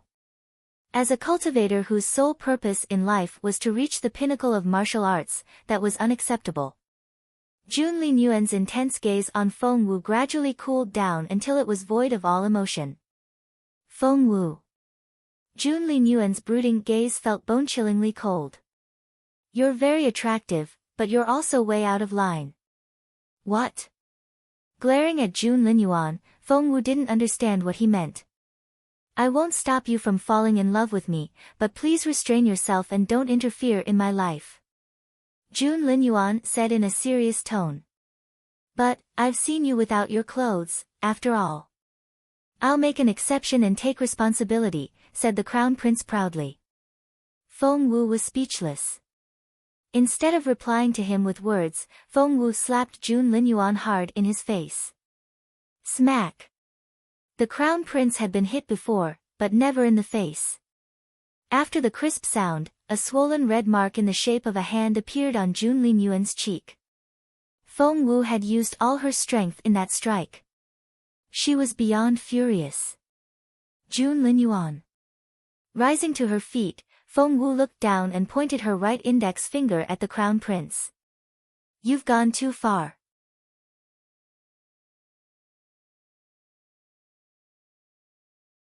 Chapter 270, Jun Linyuan the Unreasonable. Do you think you own this world or something? You think all women are just lining up to fall in love with you, don't you? I wasn't in love with you before, I'm not now, and I won't ever be. Jun Linyuan stood dazed on the spot, too shocked to give a response.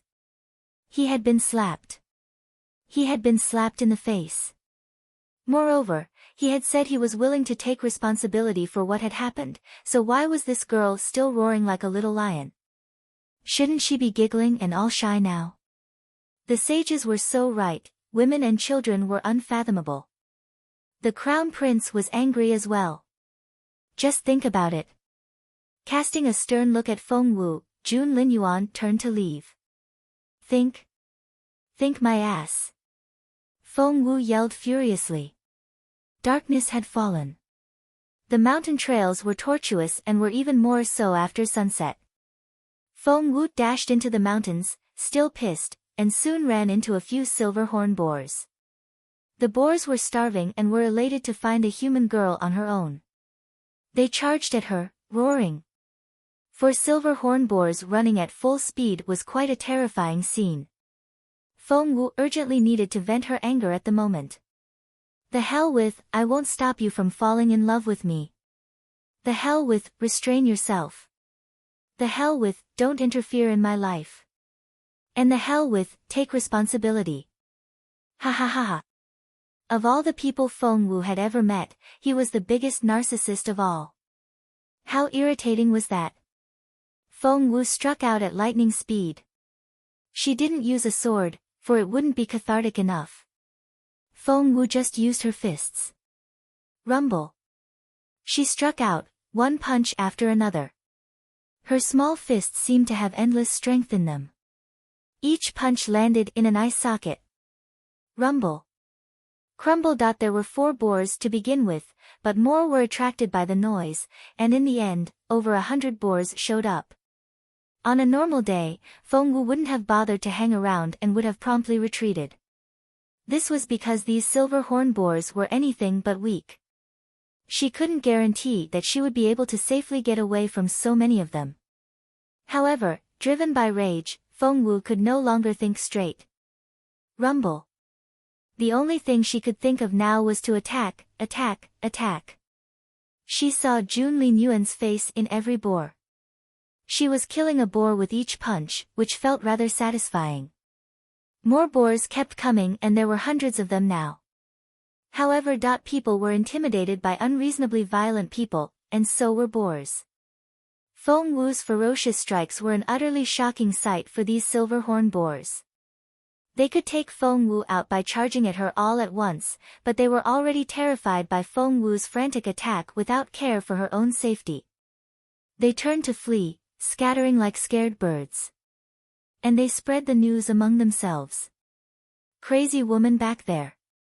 Be aware of the crazy woman. So scary. Run.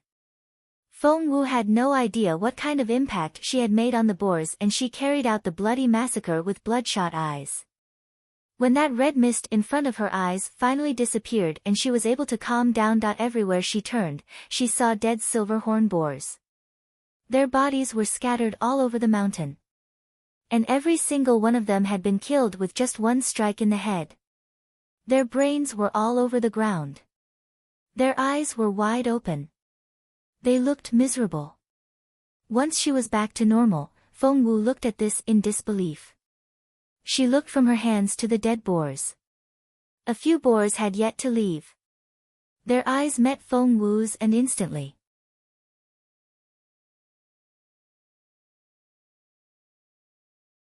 Chapter 271, Long Way to Go.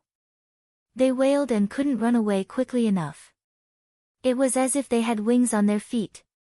They looked like they had seen a ghost. Feng Wu was speechless. She rubbed her pretty nose. Was she that frightening? All of a sudden, she felt a hot sensation in her abdomen, which was where her dantian was. Could it be? Feng Wu found this pleasant surprise incredible. She found a secluded corner, where she closed her eyes, entered the state of meditation, and looked inwardly at her dantian. OMG! Feng Wu was shocked herself. She clearly remembered that her level 7 dantian had only been 60% filled earlier today when she was in the carriage, and a third of it was Feng Tutu's contribution. But now the golden liquid in her dantian was spilling out. She was ready to advance to the next level. Actually, she had more than enough golden liquid to make herself a level 8 spiritual master. What was going on? What happened? All she did was kill a few hundred silver horn boars.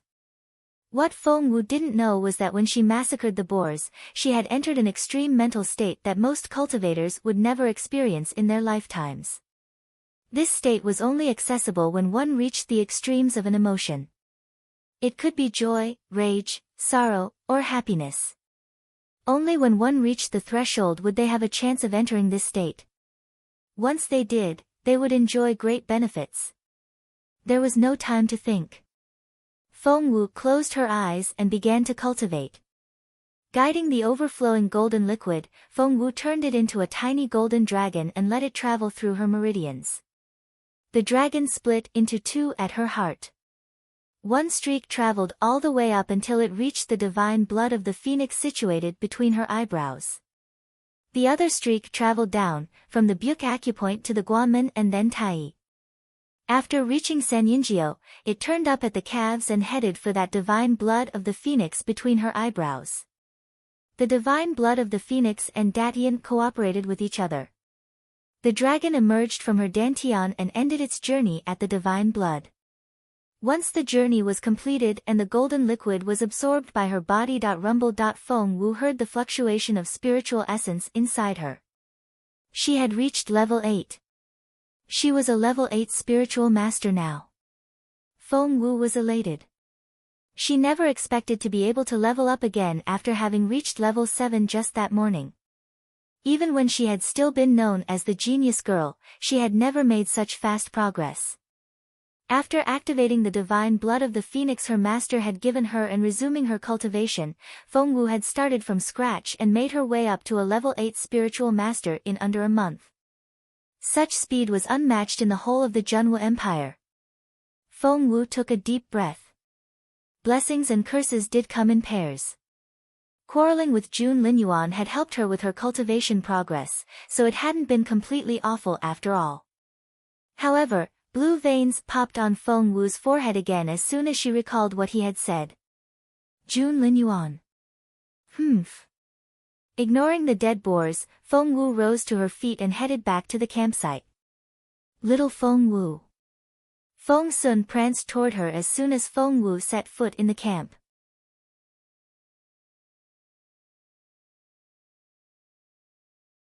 Chapter 272. Bad Xuan Yi. Feng Wu spotted Feng Sun right away. Feng Sun's face reminded her of what happened under the lake, which then made her think of Jun Linyuan and what he said. Feng Wu, you're way out of line. I won't stop you from falling in love with me, but please restrain yourself and don't interfere in my life. After finally being able to calm down, Feng Wu was immediately agitated again. She knew that it wouldn't be fair to lash out at Feng Sun, so she gave him an indifferent glance and walked past him. Feng Sun had never seen Feng Wu this way. The coldness in her eyes almost froze him and he forgot how to respond. Little Feng Wu. Frowning, Feng Sun grabbed Feng Wu's wrist. Feng Wu only turned around and gave him an emotionless nod. Let go. What's wrong? Why do I smell blood on your clothes? Are you hurt? Feng Sun asked anxiously. There's this very clear lake nearby and it's all misty and beautiful. Come, I'll take you there so that you can clean yourself. Something snapped in Feng Wu's head as soon as Feng Sun mentioned that lake. That won't be necessary. Feng Wu threw off Feng Sun's hands with all her strength and stormed off. Even the back of Feng Wu's head seemed to spit out flames of anger, which bewildered Feng Sun greatly. Did you piss her off? Xuan Yi walked out from behind a tree, holding a sword between his crossed arms. The solemn-faced teenager was actually very into gossip. Feng Sun looked very innocent. I didn't. Xuan Yi wouldn't believe him. Why else would she be so angry? Feng Wu is the most reasonable girl. Feng Sun didn't know whether to laugh or cry. It really wasn't me. Did you confess your love to her, then? Feng Sun had been nagging Xuan Yi the entire afternoon over whether or not he should court Feng Wu. I wish I had, Feng Sun smiled wryly. She snapped before I could say anything, and I got scared. Xuan Yi rubbed his nose. Maybe she guessed what you were going to say and that tantrum was only to stop you from saying it. Feng Sun was a little crestfallen. Is that so? Xuan Yi nodded earnestly. Of course. Feng Wu didn't want to embarrass you by rejecting you, so she dropped the hint before you could say it aloud. Feng Sun gritted his teeth. Are you sure about that? Xuan Yi nodded affirmatively, then said in a serious tone, you tell me, then. Why was she so angry? Has she ever treated you this way? Feng Sun looked like he was going to cry. She doesn't like me at all. Xuan Yi said, yes. The hard blow rendered Feng Sun speechless. Feng Wu heard the quarreling voices inside her own tent before she entered. Feng Lu smirked. Chilling, I'm your superior and you're only a servant. You're going to do as you're told this instant. We're taking this tent. Crossing his hands behind him, Feng Yiran remained silent. Qiuling was shaking with anger as she shielded Granny Zhao and the lady behind her. Staring at Feng Lu, who had a smirk on her face, Qiuling said, "Miss Lu, young Lord Feng gave us this tent and we set it up ourselves. We also prepared all these sleeping bags and brought them all the way here from northern border city. Your request to take them all is just impossible." "Impossible? A servant must do as the master asks. You're a slave of the Feng clan and in no position to say no. How dare you?" Feng Lu lashed Qiuling with her whip.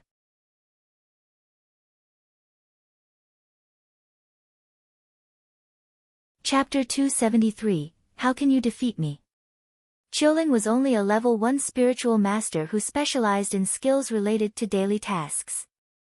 Feng Lu's whip was aimed at her fair cheek. It left a long, bloody mark on Qiuling's smooth face right away. "Ah!"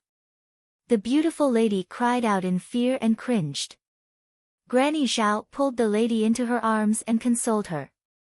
There, don't be scared. Xiao Wu. Where's Xiao Wu?" Sob.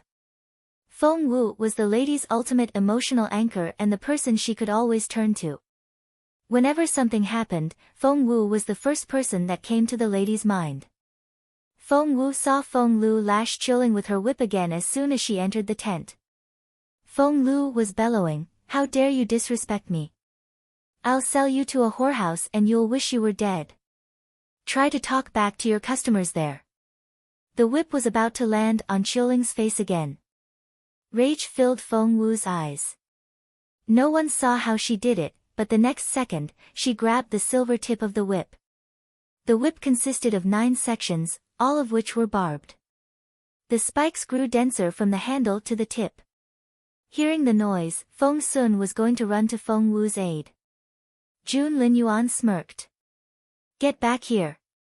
Turning around, Feng Sun said anxiously, "Boss Jun, they're picking on Feng Wu over there. She asked me to protect her family for her.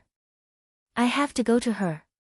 The look in Jun Linyuan's eyes was ineffable under the dim moonlight and his voice was cold. "Come with me." Feng Wu had to ask for help if she needed it, and Jun Linyuan would be waiting. He would break her pride and make her see the world as it really was. Feng Sun was exasperated. But at that moment there came a loud bang. A figure flew out of Feng Wu's tent and smashed into an old tree nearby, so hard that it snapped the tree in half. Feng Lu stared at Feng Wu in disbelief, so shocked that she forgot to fight back. She spat out a mouthful of blood. Why, can you defeat me? You're a cripple." Cough, blood kept trickling down from the corner of Feng Lu's mouth. Feng Wu hadn't used any spiritual essence when she struck out, so Feng Lu still assumed she was a cripple. But how could this girl defeat a level 6 spiritual master with physical strength alone? Feng Wu held the silver whip in her hand. The densely packed barbs shone coldly under the moonlight. Smack! No one expected Feng Wu to whip Feng Lu, but she just did. The sound reverberated in the silent night.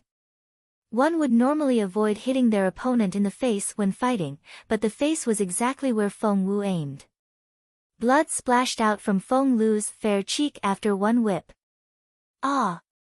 Hurt, scared, and furious, Feng Lu cried out. Feng Wu. Feng Yiran could no longer stand by and watch. He reached for Feng Wu at lightning speed.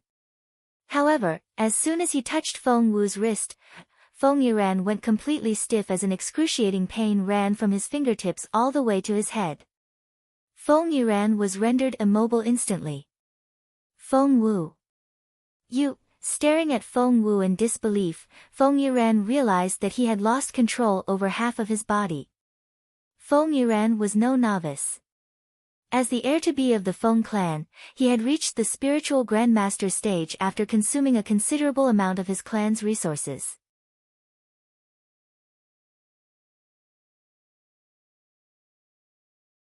Chapter 274, The Wrath of Feng Wu. But he was unable to take Feng Wu down.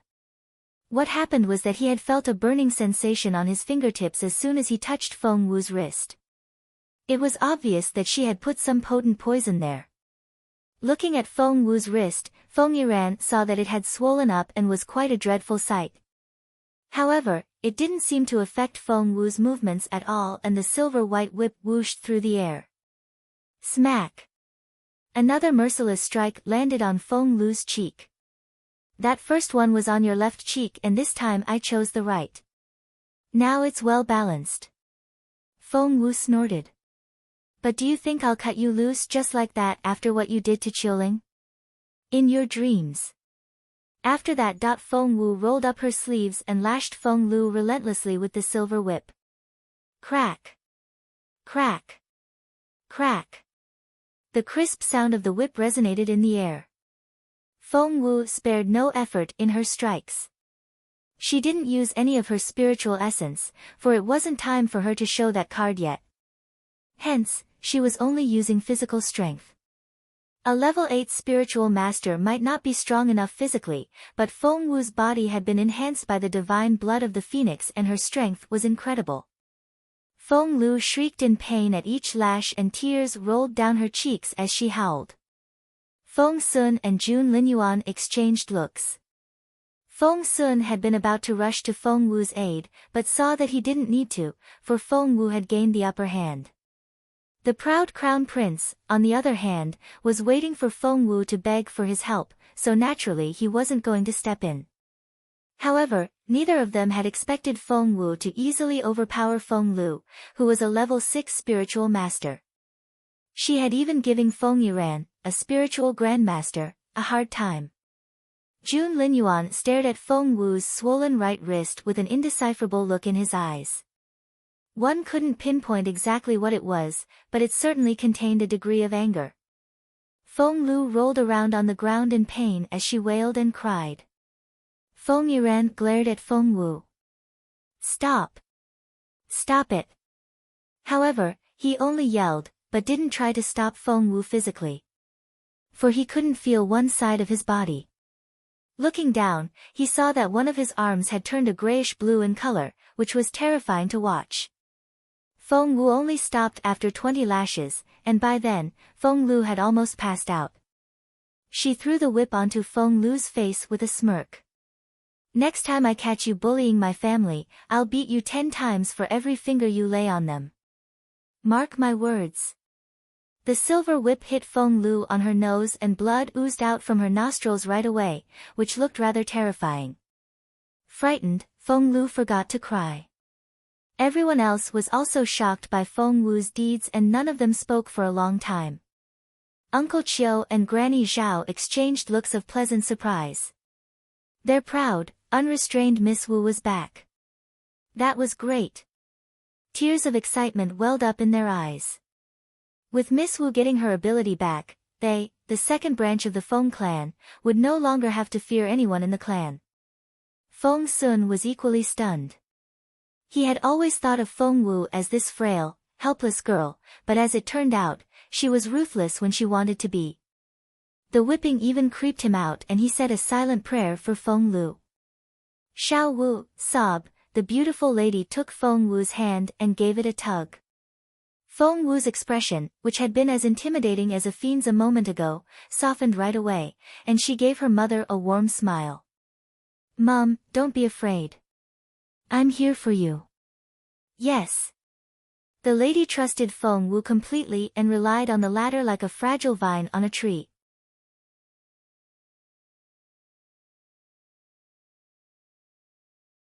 Chapter 275, He's Still Doing It.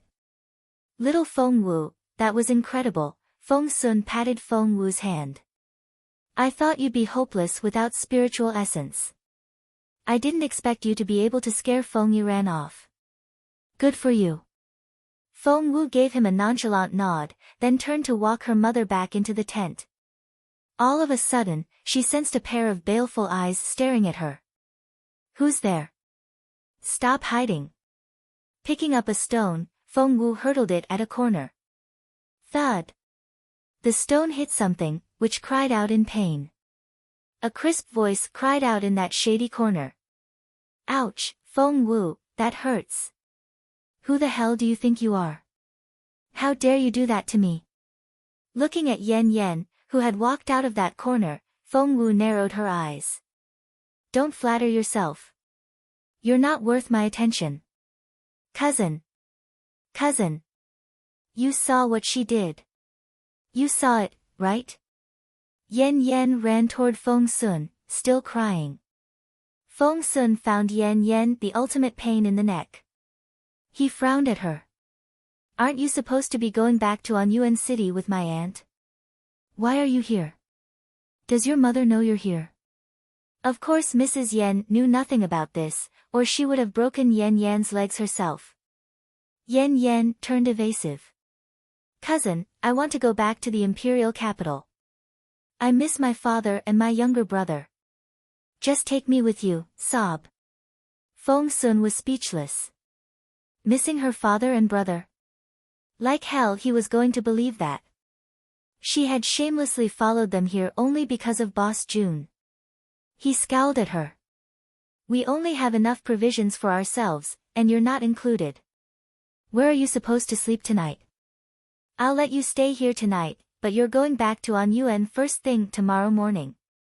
I'll have that one. Covering her bloody forehead, Yan Yan cried and yelled, I'll sleep in that tent and Feng Lu can stay with me. She's hurt. She can't stay in the open. Let me share a tent with her. Feng Sun snapped, no, you can't. That's Feng Wu's tent. Feng Wu had beaten Feng Lu up because the latter had tried to take her tent. I want that one. Cousin, please. Didn't you bring all the tents yourselves? Just let me have that one, won't you? No. Feng Sun turned her down outright. Feng Sun had every reason to believe that if Yan Yan dared to take the tent by force, Feng Wu wouldn't think twice before beating her to a pulp. Little Wu was in a very foul mood at the moment. He was terrified of Feng Wu now. But he wouldn't ask Feng Wu for the tent even if he wasn't afraid of her. To him, Feng Wu was much more adorable than his stupid cousin. Without thinking, Yan Yan summoned up her courage and ran up to Jun Linyuan. Biting her lower lip, she whined, Your Royal Highness. Could you please have Feng Wu give us her tent? You can see how badly wounded Feng Lu is. I feel so sorry for her. Wasn't the Crown Prince supposed to abhor Feng Wu? Given the choice, he would definitely give the tent to her instead of Feng Wu, right? Feng Wu stared at Jun Linyuan coldly with eyes that could spit fire. She had her own tent stashed away in the ring, it was just that she hadn't had a chance to take it out yet. Standing there, Jun Linyuan darted an arrogant look at Feng Wu. Why was this woman so stubborn? Would it kill her to beg him for help? Feng Wu stared at Jun Linyuan and Jun Linyuan stared back at her.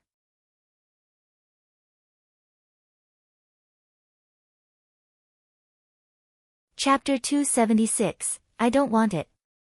Their eyes met and it felt as if streaks of lightning were crackling in the air, sending sparks flying. The two of them looked like they were ready to cut each other's throats. Everyone else watched in consternation. Where exactly did all these grudges come from? Jun Linyuan frowned.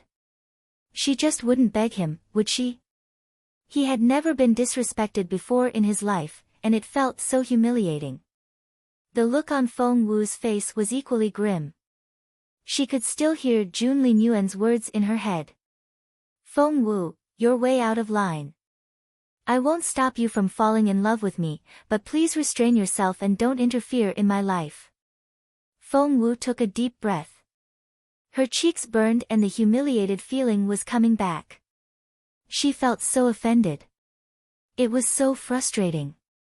And humiliating. Jun Linyuan was still waiting arrogantly for Feng Wu to beg. He was offering her a way out and all he needed were the right words. However, Feng Wu smirked. If Miss Yan likes this tent so much, she can have it. That successfully surprised everyone. That wasn't what they had expected. Shouldn't Feng Wu be asking for the Crown Prince's help as well? Feng Sun was baffled and said right away, no. Feng Wu, what are you thinking? Where will your family go in the middle of the night if you give the only tent left to that lot? That lot? She was that lot to her cousin, while Feng Wu was his own lot. Glaring at Feng Sun, Yan Yan wanted to bite the man on his arm.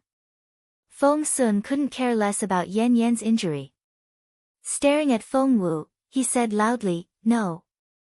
I won't allow it." Jun Linyuan was equally shocked by Feng Wu's unexpected move.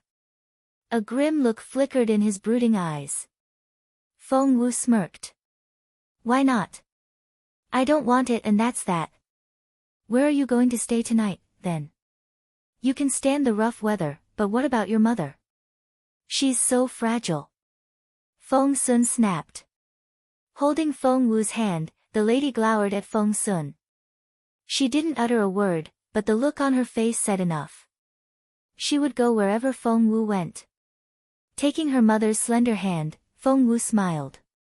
"We're leaving now and will travel through the night." She then turned around and gave Uncle Chiu a look. Feng Wu's family might not be the most competent when it came to fighting, but they were the most united lot. Uncle Chiu nodded immediately. "Miss Wu, everything is ready. We can leave at any moment." Feng Wu nodded. "We're leaving now." Feng Wu helped her mother into the carriage without saying another word to the others. Jun Linyuan stood there dazed. His cold gaze seemed to bore into Feng Wu's back like sharp blades. Exactly how proud could this girl get? She was willing to risk the danger of traveling at night rather than yield to him. Feng Sun rubbed his hands together anxiously. "We have to stop them. They're all crippled, weak, injured, or sick, and they're going deep into the forest in the middle of the night." Has Feng Wu lost her mind? Yan Yan was thrilled to see Feng Wu leave. She knew it. The crown prince didn't like Feng Wu at all. She mumbled in a feigned casual voice. "She left voluntarily. It's not like we chased her away. We're not to be blamed even if something happens to them." Feng Sun threw a dirty look at Yan Yan. His glare was bone-chillingly cold. Yan Yan felt as if her heart was being gripped by a giant hand and she was utterly flustered.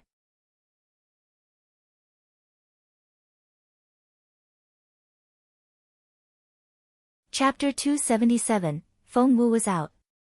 Just like that. "Boss Jun. How about I go ahead and scout out the area in advance for you guys?" Feng Sun couldn't bring himself to see Feng Wu leave like that. Jun Linyuan recalled what he had heard under the lake. Feng Sun had asked Xuan Yi whether or not he should court Feng Wu. Had Feng Sun fallen in love with Feng Wu? What was there to like about that girl? She was so arrogant and irascible. Jun Linyuan gave Feng Sun an emotionless glance. "You're not going." Feng Sun scratched his head. "But they're such a weak bunch." "Boss Jun, aren't you worried?" All eyes were on Jun Linyuan and the looks on Yan Yan's and Feng Lu's faces seemed especially expectant. Straight-faced and looking vexed, Jun Linyuan stared at Feng Sun, his gaze piercing and fierce. Gosh, what sort of lousy question was that? Feng Sun thought himself silly. "I'm expecting Boss Jun to have the same emotions as normal human beings, and that's just impossible. You wouldn't have forced them to leave if you were worried about them." "Forced them to leave?" Jun Linyuan was displeased. That arrogant girl left on her own. He forced no one. He went back to his own tent, looking very grumpy. Feng Sun and Xuan Yi exchanged looks and both sighed. They knew Boss Jun too well. Once the guy had made up his mind, he wouldn't change it for anything. Feng Sun and Xuan Yi went back to their tent, crestfallen, and sat there in silence. Meanwhile, Yan Yan and Feng Lu exchanged looks in excitement. "Feng Wu is out." "Just like that? That was much easier than I thought." Feng Lu couldn't control the excitement in her voice. Yan Yan smirked. "She made it look as if she was so close to my cousin, and she fooled me." "Ha, if that really was the case, could we have taken this tent so easily? The fact that we're in the tent now is proof enough that Feng Wu means nothing to them." Feng Lu's eyes were filled with hatred. I hope they all get eaten up by magical beasts in the forest. It was deep into the night and all was quiet. Some were cultivating, some were sound asleep, and some were suffering from pain. Feng Lu was covered in bloody cuts and bruises after the whipping, and even the slightest move would make her suck in her breath in pain. Her temperature began to rise and she became delirious. Yan Yan went to fetch Feng Yiran in a hurry. Feng Yiran wasn't in much better shape himself. His right hand had yet to recover from Feng Wu's poison and it was still numb and swollen. He was constantly drawing his breath in from the pain. Feng Lu has a fever. Feng Yiran looked annoyed. I'll go have a look. Meanwhile, Feng Wu was leading her family into the forest. Without saying anything, she had her own plan. The whole family was counting on her and she was anything but careless. Less than 50 kilometers into the forest, Feng Wu found a great spot to make camp. It was a smooth slope which faced away from the wind and was also unlikely to be attacked by magical beasts. The place was neither too far away nor too close to a river, which was convenient for fetching water and which wouldn't be affected if the water level rose. It was a place with plenty of water, lush grass, and fresh air, which cheered everyone up immediately. They had been traveling gingerly since they left the campsite and the atmosphere was rather tense. The beautiful lady eyed Feng Wu like a puppy dog, looking uneasy. Feng Wu had been cultivating with her eyes closed the whole time. She only jumped out of the carriage to help with setting up camp once they got there.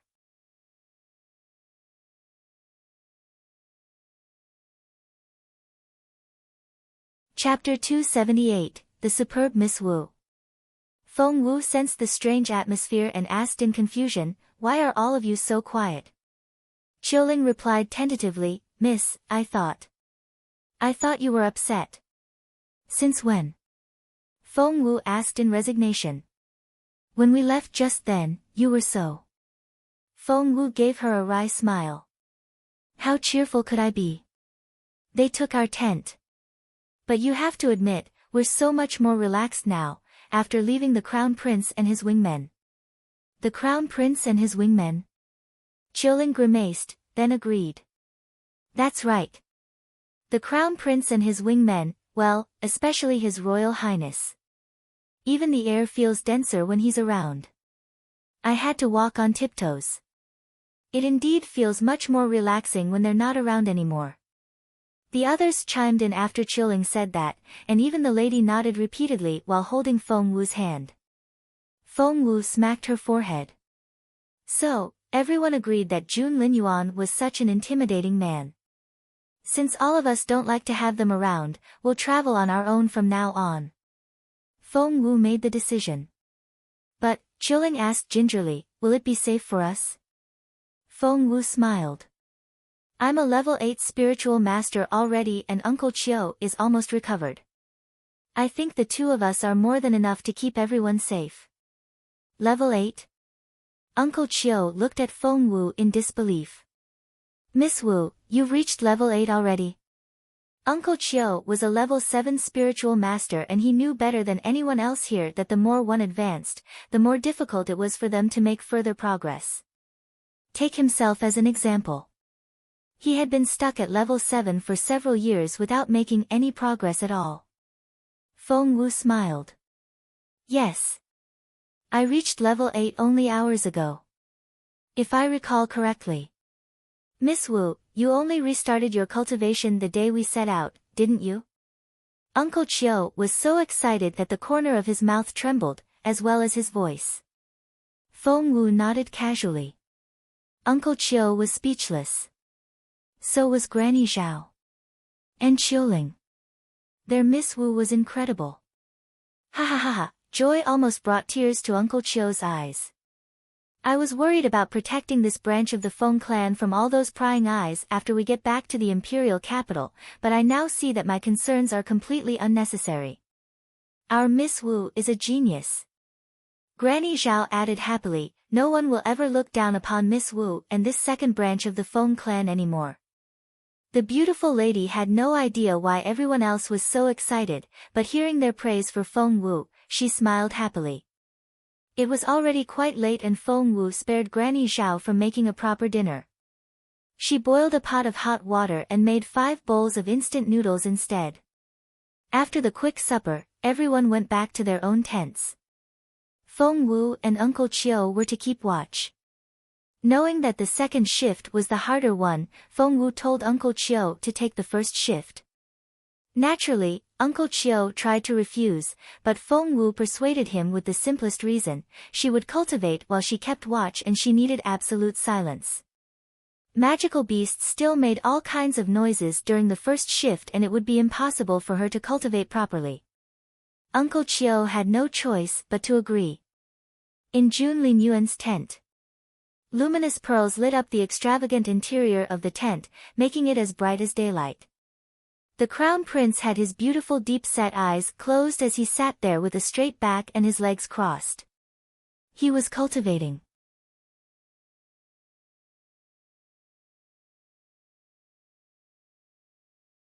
Chapter 279, The Restless Crown Prince. Usually, Jun Linyuan could enter the state of meditation as soon as he closed his eyes, but now that he had a big frown on his face. He was less than 15 minutes into his cultivation and little Feng Wu had popped into his head no less than 10 times. Jun Linyuan opened his eyes and looked very grim.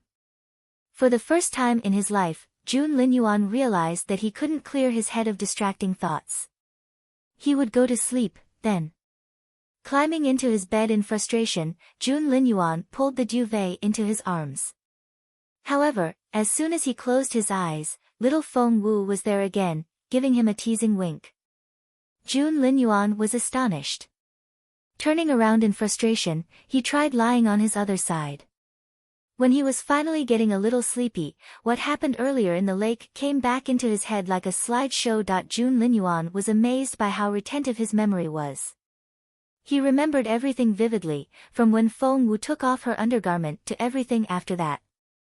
The look in her eyes, her facial expressions, her movements, her voice. Blood rushed to Jun Linyuan's head. Thud. Jun Linyuan bolted up and punched the bed. Was this Feng Wu girl a witch or something? The bed was a makeshift one built from wood, and naturally, it couldn't withstand that punch. It crumbled with a crack. Feng Sun hadn't gone to bed yet and had been walking around Jun Linyuan's tent in circles. From Jun Linyuan's position, Feng Sun looked like a lonely wandering ghost. Hearing the noise, Feng Sun rushed into the tent immediately. Boss Jun! Boss Jun! However, what Feng Sun saw astonished him. Jun Linyuan sat there among broken pieces of wood with a duvet in his arms. The guy was too shocked to react. Feng Sun had never seen Jun Linyuan in such a sorry state before. This was Jun Linyuan, the all-powerful, resolute, and merciless crown prince who placed martial prowess above all else.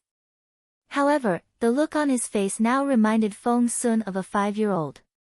Feng Sun wanted to suppress his laughter, but, ha, Feng Sun laughed until the muscles in his belly ached and tears rolled down his cheeks. Shut up! Jun Linyuan snapped. Unable to fight back his laughter, Feng Sun dashed out of the tent and guffawed. Jun Linyuan sat there in embarrassment. He would never have been discovered in this state if not for that girl. The vindictive young crown prince found another grudge to hold against Feng Wu. While Feng Sun was finally able to stop laughing, he had also caught the attention of everyone else. Yan Yan was the first to react to his laughter. Rushing to his side, she asked, "What was that? What happened? Cousin, what's so funny? Tell me." Feng Sun ignored Yan Yan's question and snorted at her. "Go back to bed. You're going back to your mother first thing in the morning. This is not the right place for you." Yan Yan didn't reply, but she had already made up her mind. No matter what happened, she was going back to the Imperial capital with these people here. She had successfully chased Feng Wu away without breaking a sweat, hadn't she? Ha, Yan Yan was so pleased with herself for that achievement. There, Xuan Yi pointed to the northeast and narrowed his eyes. They saw flames rising over there, lighting up the night sky. The look on Feng Sun's face changed.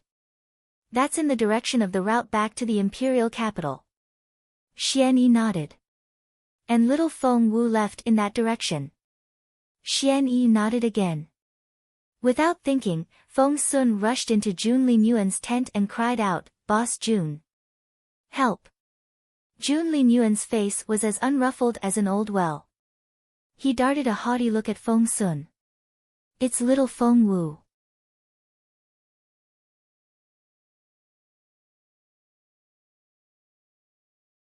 Chapter 280, Setting Out. "It's little Feng Wu." Feng Sun cried out, looking panic-stricken. The emotionless mask Jun Linyuan wore cracked and his eyes flickered, reminding one of 1,000 shattered stars. However, Feng Sun was too immersed in his own anxiety to notice the change in the Crown Prince's eyes. What about her? Jun Linyuan didn't let his face betray him. She's in trouble. Real trouble. Feng Sun pulled Jun Linyuan out of the tent and gestured to the northeast. Look! A fire has broken out over there. It must be little Feng Wu. Jun Linyuan gave Feng Sun a haughty look. And why should I care? Feng Sun almost jumped up. Boss Jun. I know you don't like her, but it's human lives we're talking about here. How can you be so cold? Forget it. I might as well count on Feng Wu getting her cultivation back first than wait for you to lend me a hand. Do whatever you want. I'm going to help little Feng Wu now. After that, Feng Sun dashed off, quicker than a streak of lightning. The Crown Prince was left behind on his own. Watching Feng Sun leave, Jun Linyuan stood there with an indecipherable look in his eyes. He then bit his lower lip, displeased. Since when was Feng Sun this impatient? Would it kill the guy to try harder to persuade his boss Jun? Gritting his teeth, the Crown Prince sulked. Yan Yan ran out of her tent at that moment and was exasperated to see Feng Sun dashing off. What's my cousin doing in the middle of the night? Are we going to have to run around with him? Feng Lu was sleeping in the tent with a high fever. Feng Yiran was with her, dampening her forehead with cold towels.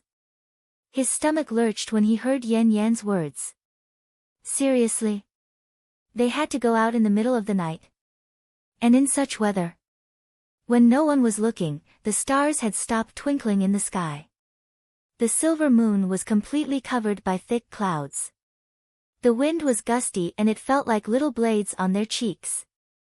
A storm was coming. The proud Crown Prince's gaze was locked on that corner in the northeast. His eyes flickered and no one could tell what was going on in his mind. Xuan Yi had come to stand by Jun Linyuan's side. He said to Yan Yan in an indifferent tone, "Xiao Feng will be fine on his own. Plus, a storm is coming." As a neat freak, Jun Linyuan hated getting his shoes wet. The guy would never travel in such weather. Yan Yan let out a breath of relief. So did Feng Lu and Feng Yiran, who had taken Feng Wu's tent. However, Jun Linyuan clenched his right fist at Xuan Yi's words. Feeling relieved, Yan Yan still couldn't let the topic drop. She snorted. I have no idea what my cousin is thinking. Is he playing at saving a damsel in distress? Has he even considered the possibility that Feng Wu will take advantage of the situation and force him to marry her? Jun Linyuan went a little stiff. He darted a grim look at Yan Yan. Yan Yan shuddered. But this was such a rare opportunity and she had to make every effort to throw mud at Feng Wu, in spite of her chattering teeth. Well. It's possible. Feng Wu is so. Before Yan Yan could say another word of complaint, Jun Linyuan said, "We're setting out." What? Everyone was dumbfounded.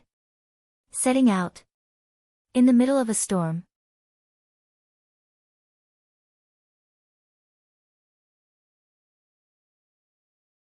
Chapter 281, Wait for Me. However, the Crown Prince was already on horseback after that brief command. The next moment, he had dashed off. Xuan Yi was quick to react. He hopped nimbly onto his own palm-red horse to follow Jun Linyuan and urged the horse forward with a "Hiya." In an instant, both Jun Linyuan and Xuan Yi were out of sight as the others watched both guys disappear into the rain. Yen was stunned. Was it something she said? Why did the crown prince leave all of a sudden? All she said was that she didn't want Feng Wu to pester her cousin. Was that what the crown prince was worried about as well? Did he leave in a hurry to help her cousin? Yen had smuggled herself here just to get closer to Jun Linyuan and take advantage of the opportunity. She was more than happy to spice things up a little. However, there was no point staying here when Jun Linyuan wasn't around. Yen jumped onto a horse and dashed off as well. "Cousin, your royal highness, wait for me." Both Feng Yiran and Feng Lu were baffled in the tent. They exchanged looks of bewilderment. What should they do now? They might never be able to get this close to Jun Linyuan again. It had taken them some painstaking effort to remain in Jun Linyuan's vicinity, and it would be such a shame to let this opportunity go to waste. "Lu, do you think you can make it?" Feng Yiran asked. "Yes. Brother. We have to set out now." Feng Wu's whipping had given Feng Lu cuts and bruises all over her body. The wounds were infected and she had a high fever, which made her delirious. However, she had still been able to put together a plan. If she couldn't get the crown prince's attention under normal circumstances, she would try to arouse his pity with her fragile health. Meanwhile, in Feng Wu's camp, a forest riddled with magical beasts wouldn't be very quiet at night. During her shift, Feng Wu spotted a pack of flame cheetahs. As the name suggested, this type of cheetah was born with a fire attribute and its sole ability was to spit fire. Plus, they often did it as a group. Feng Wu had some repellent with her. Rising to her feet, she drew a safe circle around their tent with it. After that, she walked out of the circle and stared coldly at the cheetahs. There were 100 of them in total.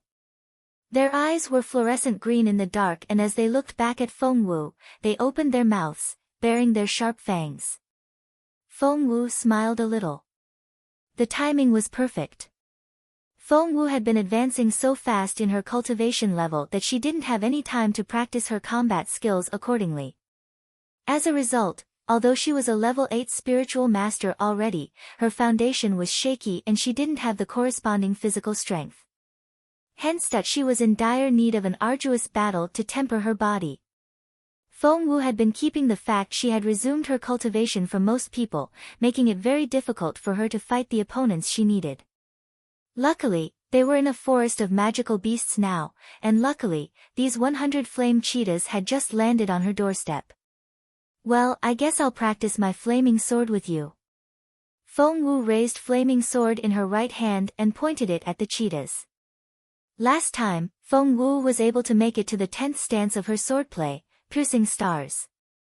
Today, Feng Wu decided to finish all 12 stances. 11th stance, stars rising out of the sea. Plop, plop. Leaping into the air, Feng Wu kicked off of a tree trunk with her toes. Then, she used the momentum to swoop down like a great hawk spreading its wings.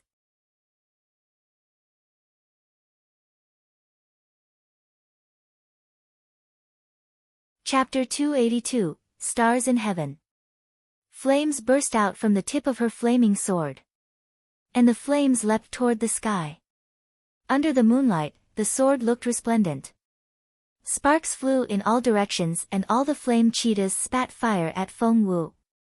Instantly, flames sprang up, as if half of the sky was burning.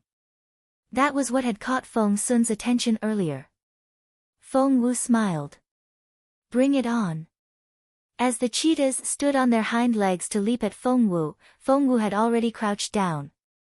Standing up, the cheetah's great stature put them at twice Feng Wu's height.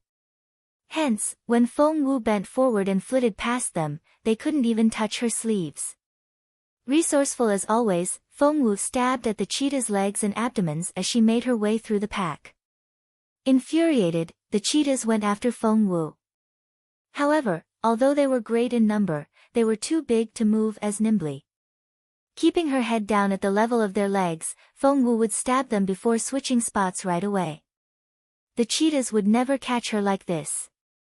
The flame cheetahs attacked the whole time, but all the flames they spat out only hit other cheetahs in the pack, which nearly caused a cannibalistic fight. Roar!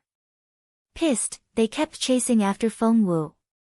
But Feng Wu was too light-footed for them to catch. She was swift, crafty, and unpredictable. After running around for a while, 50 cheetahs fell to the ground, bleeding from their injuries. The other 50 cheetahs glared at Feng Wu with bloodshot eyes and they charged at her all at once. Roar! About time. Feng Wu was excited. For she had already mastered that 11th stance during the past few minutes or so. Stars Rising Out of the Sea was complete, and she only had one stance left to master, Stars in Heaven. Stars in Heaven. Flaming sword flew out of Feng Wu's hand and spun quickly in midair. Cheetahs in the blade's path dropped dead like harvested wheat. Blood splashed everywhere. Before they knew it, this place had turned into a living hell for them. Stars in Heaven was a fierce stance that was perfect for destroying magical beasts in large numbers. In that brief moment, the spinning sword took the lives of 10 flame cheetahs. The cheetahs kept spitting fire, but Stars in Heaven didn't fear any flames. The last 40 flame cheetahs already looked shaken, but they stood their ground and decided to fight to the end. Feng Wu smiled. Great! She could get more practice. Stars in Heaven. Go! Flaming sword flew out of Feng Wu's hand once more. Whoosh! It spun in midair. Pop! Pop! The sword spun over the cheetahs' heads again and killed another 10 like a reaper. The remaining 30 cheetahs were covered in bloody cuts as well. Stars in Heaven. Go! Feng Wu used that lethal stance again. Roar! The last 30 cheetahs were utterly shaken and they looked terrified. They forgot all about their dead companions and turned to flee. However, Flaming Sword wouldn't let that happen. As if it had a will of its own, the sword chased after the cheetahs and went on spinning. Until it killed all 100 flame cheetahs. After that, it flew back to Feng Wu with a crisp and proud clang. Feng Wu examined Flaming Sword and was pleasantly surprised.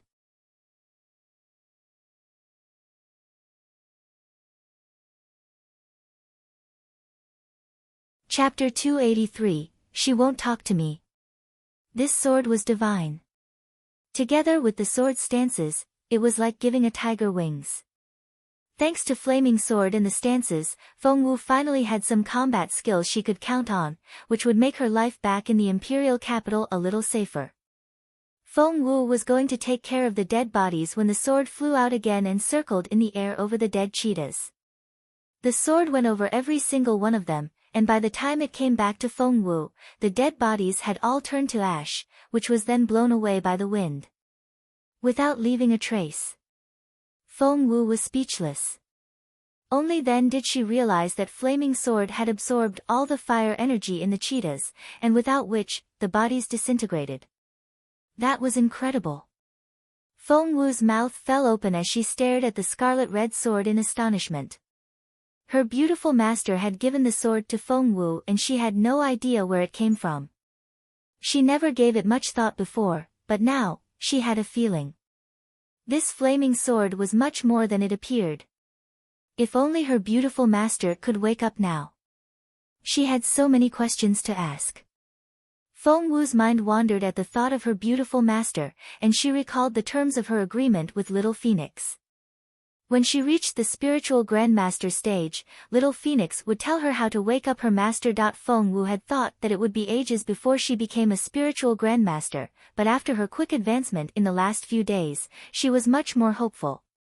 Would she get there before she knew it? After quickly cleaning herself in the river, she changed into some clean clothes and headed back toward the campsite. She then began to cultivate and lost track of time. Feng Sun's voice rang out. Little Feng Wu. Little Feng Wu. Are you all right? Where are you? He ran as fast as a streak of lightning and shouted at the top of his lungs. Seeing the light at the campsite, he sped up.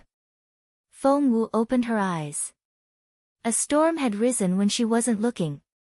Rain poured down from the thick clouds above, splashing muddy water everywhere. The rain also washed away what was left of the cheetah's ashes. Good. Feng Wu inwardly nodded in satisfaction. Through the curtain of rain, she saw a teenager dashing toward her like a shooting arrow. Feng Sun couldn't tell if it was sweat or rainwater that covered his face. He then saw Feng Wu standing gracefully in a shelter built from branches, with a peaceful look on her face. His heart skipped a beat and he rushed to her side, wanting to pull her into his arms. However, before he could do so, a slender yet strong hand grabbed him by his right shoulder and threw him in the other direction. Feng Wu looked up and met Jun Linyuan's piercing black eyes. She ignored the crown prince, who looked like a pissed-off lion. Rushing into the rain, she helped Feng Sun up with both hands and asked attentively, "Feng Sun, are you all right? Are you hurt anywhere?" To Feng Wu, Feng Sun might not be the most reliable guy in the world, but he did genuinely care about her. Hence, seeing him being tossed aside, her first reaction was to help him before she turned around to glare at Jun Linyuan, the culprit. Seeing Feng Wu's soft, fair hands on Feng Sun's arms, anger flickered in Jun Linyuan's eyes. However, Feng Sun had no idea of the fuse he had lit. He went on asking Feng Wu, "I saw a big fire in this direction just then and I thought something happened to you. Are you all right? Did anything happen?" Feng Wu would be lying if she said that she wasn't touched by Feng Sun's genuine concern. She smiled at him. "I'm standing here in one piece, aren't I?"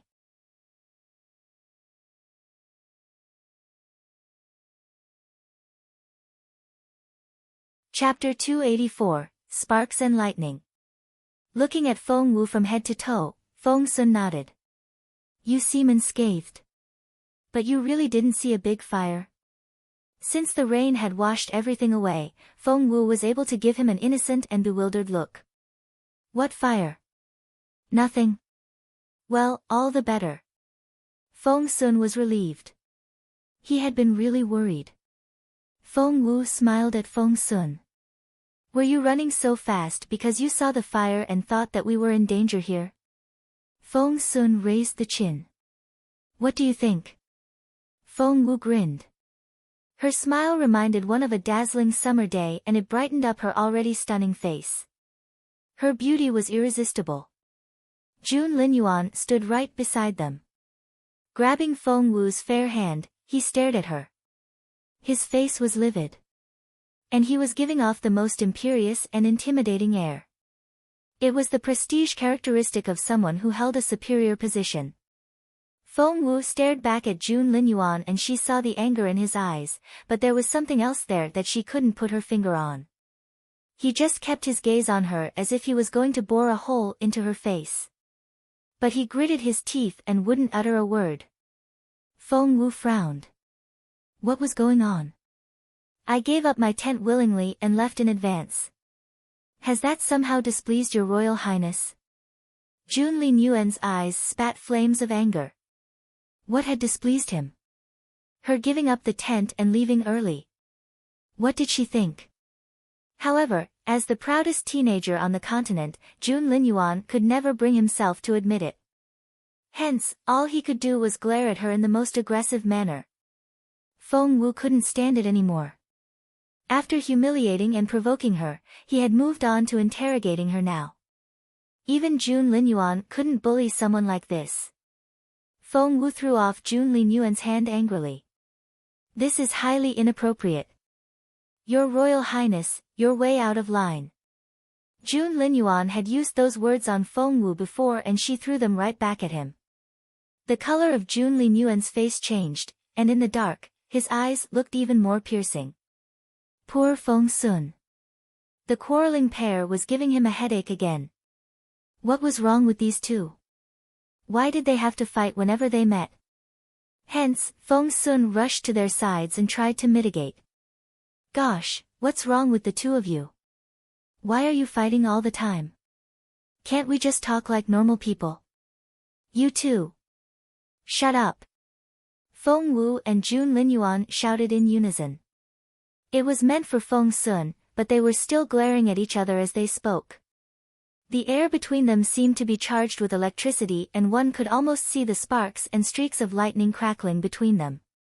Feng Sun realized that Feng Wu reminded him a lot of Jun Linyuan when she was angry. The air she gave off was equally intimidating. Just then, the others arrived as well. Yan was right behind Xuan Yi. Seeing how close Feng Wu and Jun Linyuan were standing to each other, Yan was overwhelmed by jealousy. She yelled at Feng Wu, "You can forget your arrogance. His Royal Highness isn't here for you. Stop flattering yourself and wake up." Feng Wu frowned at Yan. Why was everyone she disliked here? What was the point of leaving in advance? Yan ran up to Feng Wu and smirked. "His Royal Highness is here for my cousin. Cousin Feng dashed off because he was worried about you, and His Royal Highness only came here because he didn't want you to pester my cousin. Feng Wu, you're not worth any attention."